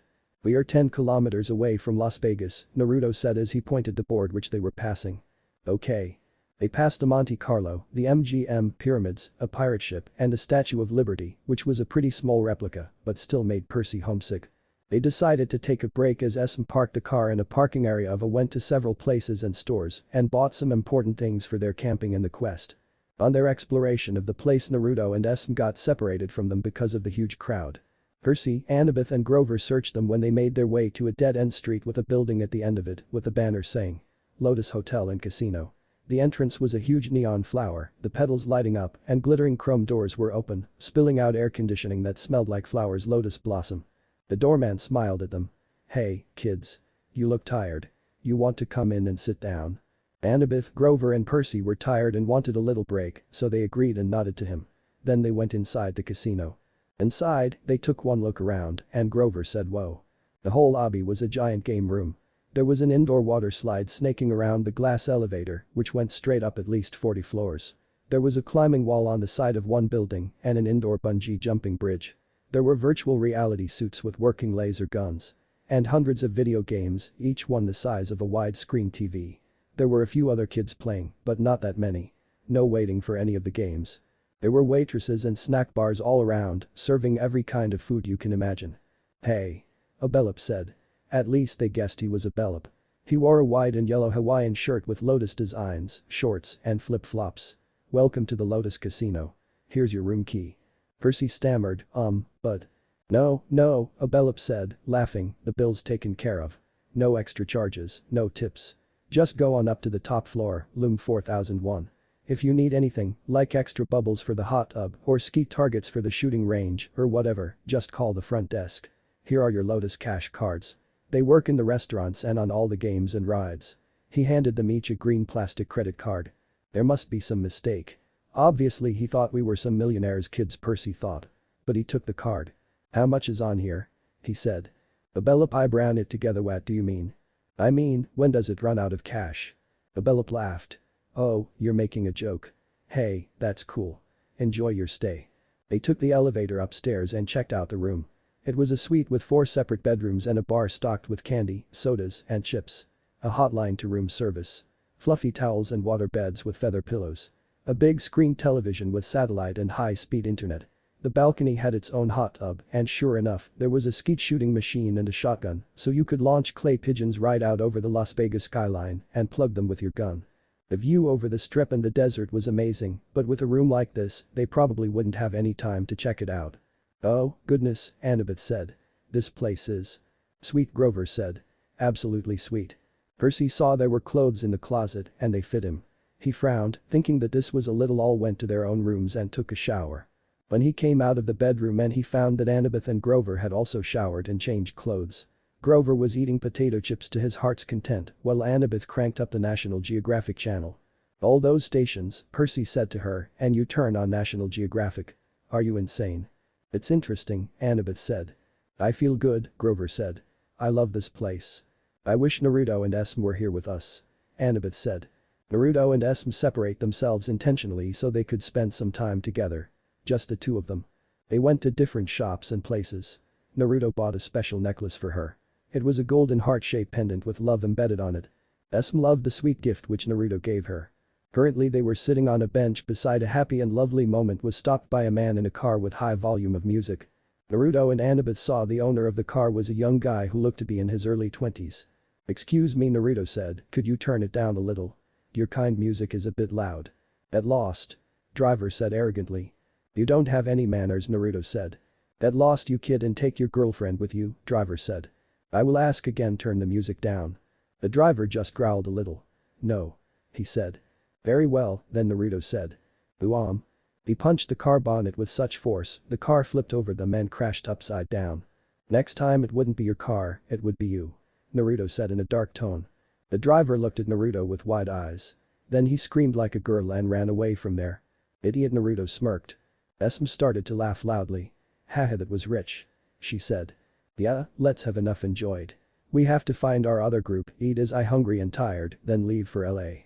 "Yeah, I wonder where are they?" asked Esm. They continued to walk. After half an hour they saw a huge building which named Lotus Hotel and Casino.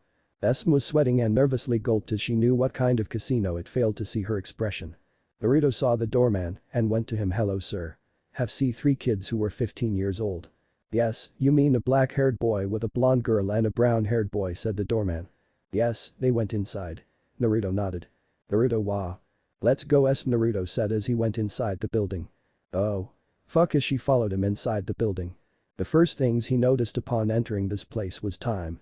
Naruto and Esm saw the inside of the hotel and started to search them. In this place, time is moving slower than normal, he said, we have to hurry. That is what I wanted to tell you, Naruto. Esm said to him, who had surprised look. So, you know about this place. Yes, I had came to this many works different. That's why we have to hurry up. She said as Naruto nodded. They sensed Annabeth, Grover and Percy's life signature. Found them, Naruto thought. He disappeared from there and reappeared in the room. He found Grover playing a reverse hunting game where he had to shoot rednecks. Annabeth was playing a simulation game where she could build her own city in Percy. Naruto thought, now, where is Percy? He is. Naruto, listen to me son, Hades said telepathically to him. Dad. Naruto Esm called out him, but he ignored her. Yes, Naruto, I want to talk to you something. Look at the table on your left side and you will understand. Naruto looked at the table and Esm saw the direction of his gaze and turned herself towards it. They saw a young boy with olive-colored skin was dominating the table. The boy had shaggy and messy black hair and intense black eyes, with a gleam of genius or madness, which was kind of hard to discern. He was also wearing all black clothes and on the chair he was sitting on was an aviator's jacket. The girl walked up beside the kid. They noticed that she had black eyes and dark brown hair. She seemed to be lean and about average height. She had olive skin like the boy at the table, a sprinkle of freckles across her nose, and wore a floppy green hat that hides most of her face, but you could still see it. My siblings, Naruto had a surprised look. D'Angelo's, Esm said. What, Naruto asked. They are D'Angelo's siblings. During the time of World War II, Hades had two was killed Zeus as he told Hades to bring their children to the camp, but Hades refused. Zeus, being a whiny little brat, thrown thunderbolt on the place where they thought the mother died with children, explained Esm. I see. Naruto nodded in understanding and sadness for his siblings. Clearly they must have bring them to this place for them to be safe. Naruto said and Esm nodded. He walked near them and saw the boy was playing mythological interesting, he said is pretty good. Thanks, the girl replied. But it is a pain to watch him all the time though. By the way, my name Naruto Uzumaki, Naruto said. I am Bianca D'Angelo by the way, and the kid at the table is my brother, Nico. Naruto reached into his pocket and pulled out a note. It is a gift for you too, for the future. He said and put it on Bianca's hand. Bianca said sorry, but she saw Naruto wasn't there. Weird boy. She turned her attention back to the note and read it. What is this? Nico asked when saw a note in his sister's hand. Family above all. I like this gift. Nico said. Bianca nodded his head. Who was he, she thought. Naruto returned to Esm as she was smiling at him. Wow, that was good. Esm giggled. Thanks. Let's have to find Percy and the others and then leave. ASAP. Percy was trying to get Annabeth away from her game. Come on, he said to her. We've got to get out of here. Percy got no response so shook her. Annabeth. Annabeth looked up, annoyed. What? We need to leave. Leave? What are you talking about? I've just got the towers. This place is a trap. Annabeth didn't respond until Percy shook her again. What? Listen. Our quest. Oh, come on, Percy. Just a few more minutes. Suddenly Naruto appeared behind them. He put his hands on their shoulders. Sorry, we have no time, he said, and body flickered them. Now, where is Grover, he thought there. He disappeared again. Naruto found him still playing a virtual deer hunter. Grover said, I, human. Die, silly polluting nasty person. Grover, Naruto said. Grover. Grover turned the plastic gun on him and started clicking, as if he were just another image from the screen. Naruto took his arm and both of them disappeared from there. Naruto appeared outside the Lotus Casino with unconscious Annabeth, Percy and Grover on the ground as Esm was waiting for him. The first Percy woke up. My head, he said. Last time I was with Annabeth. Then Percy noticed it was afternoon, about the same time of day they had gone into the casino, but something was wrong. The weather had completely changed. It was stormy, with heat lightning flashing out in the desert. Oh. My head. Annabeth said. Ah. Grover of them woke up. Annabeth saw Percy and asked, what happened here? Lotus Casino is a trap, Esm said. Now, gets up, because we're leaving. Why so urgent? Grover asked. Naruto threw the newspaper toward them. Percy caught it. They read the date June 20th. They had been in the Lotus Casino for 7 days. They had only 2 days left until the summer solstice. 2 days to complete their quest. Grover said, oh fuck. Yes. Naruto said. They run towards the place where their car was started to load their stuffs. Before they could continue, rumble shook the whole area. A motorcycle the size of a baby elephant. They stopped. What they were, motorcycle's headlight glared red. Its gas tank had flames painted on it and a shotgun holster riveted to either side, complete with shotguns. The seat was leather, but leather that looked like, well, Caucasian human skin. Esme paled as she saw who that person. Surprising was that Naruto and Percy had seen that guy somewhere. Annabeth and Grover also knew who he was. The guy on the bike would have made pro wrestlers run for mama. He was dressed in a red muscle shirt and black jeans and a black leather duster with a hunting knife strapped to his thigh. He wore red wraparound shades and he had the cruel, brutal, good-looking but wicked face with an oily black crew cut and cheeks that were scarred from many fights. "Well, what we have here," said Ares, god of war of the Greek pantheon. "What if Naruto is the son of Ouranos? Olympians end here, and thanks for watching my video till the end.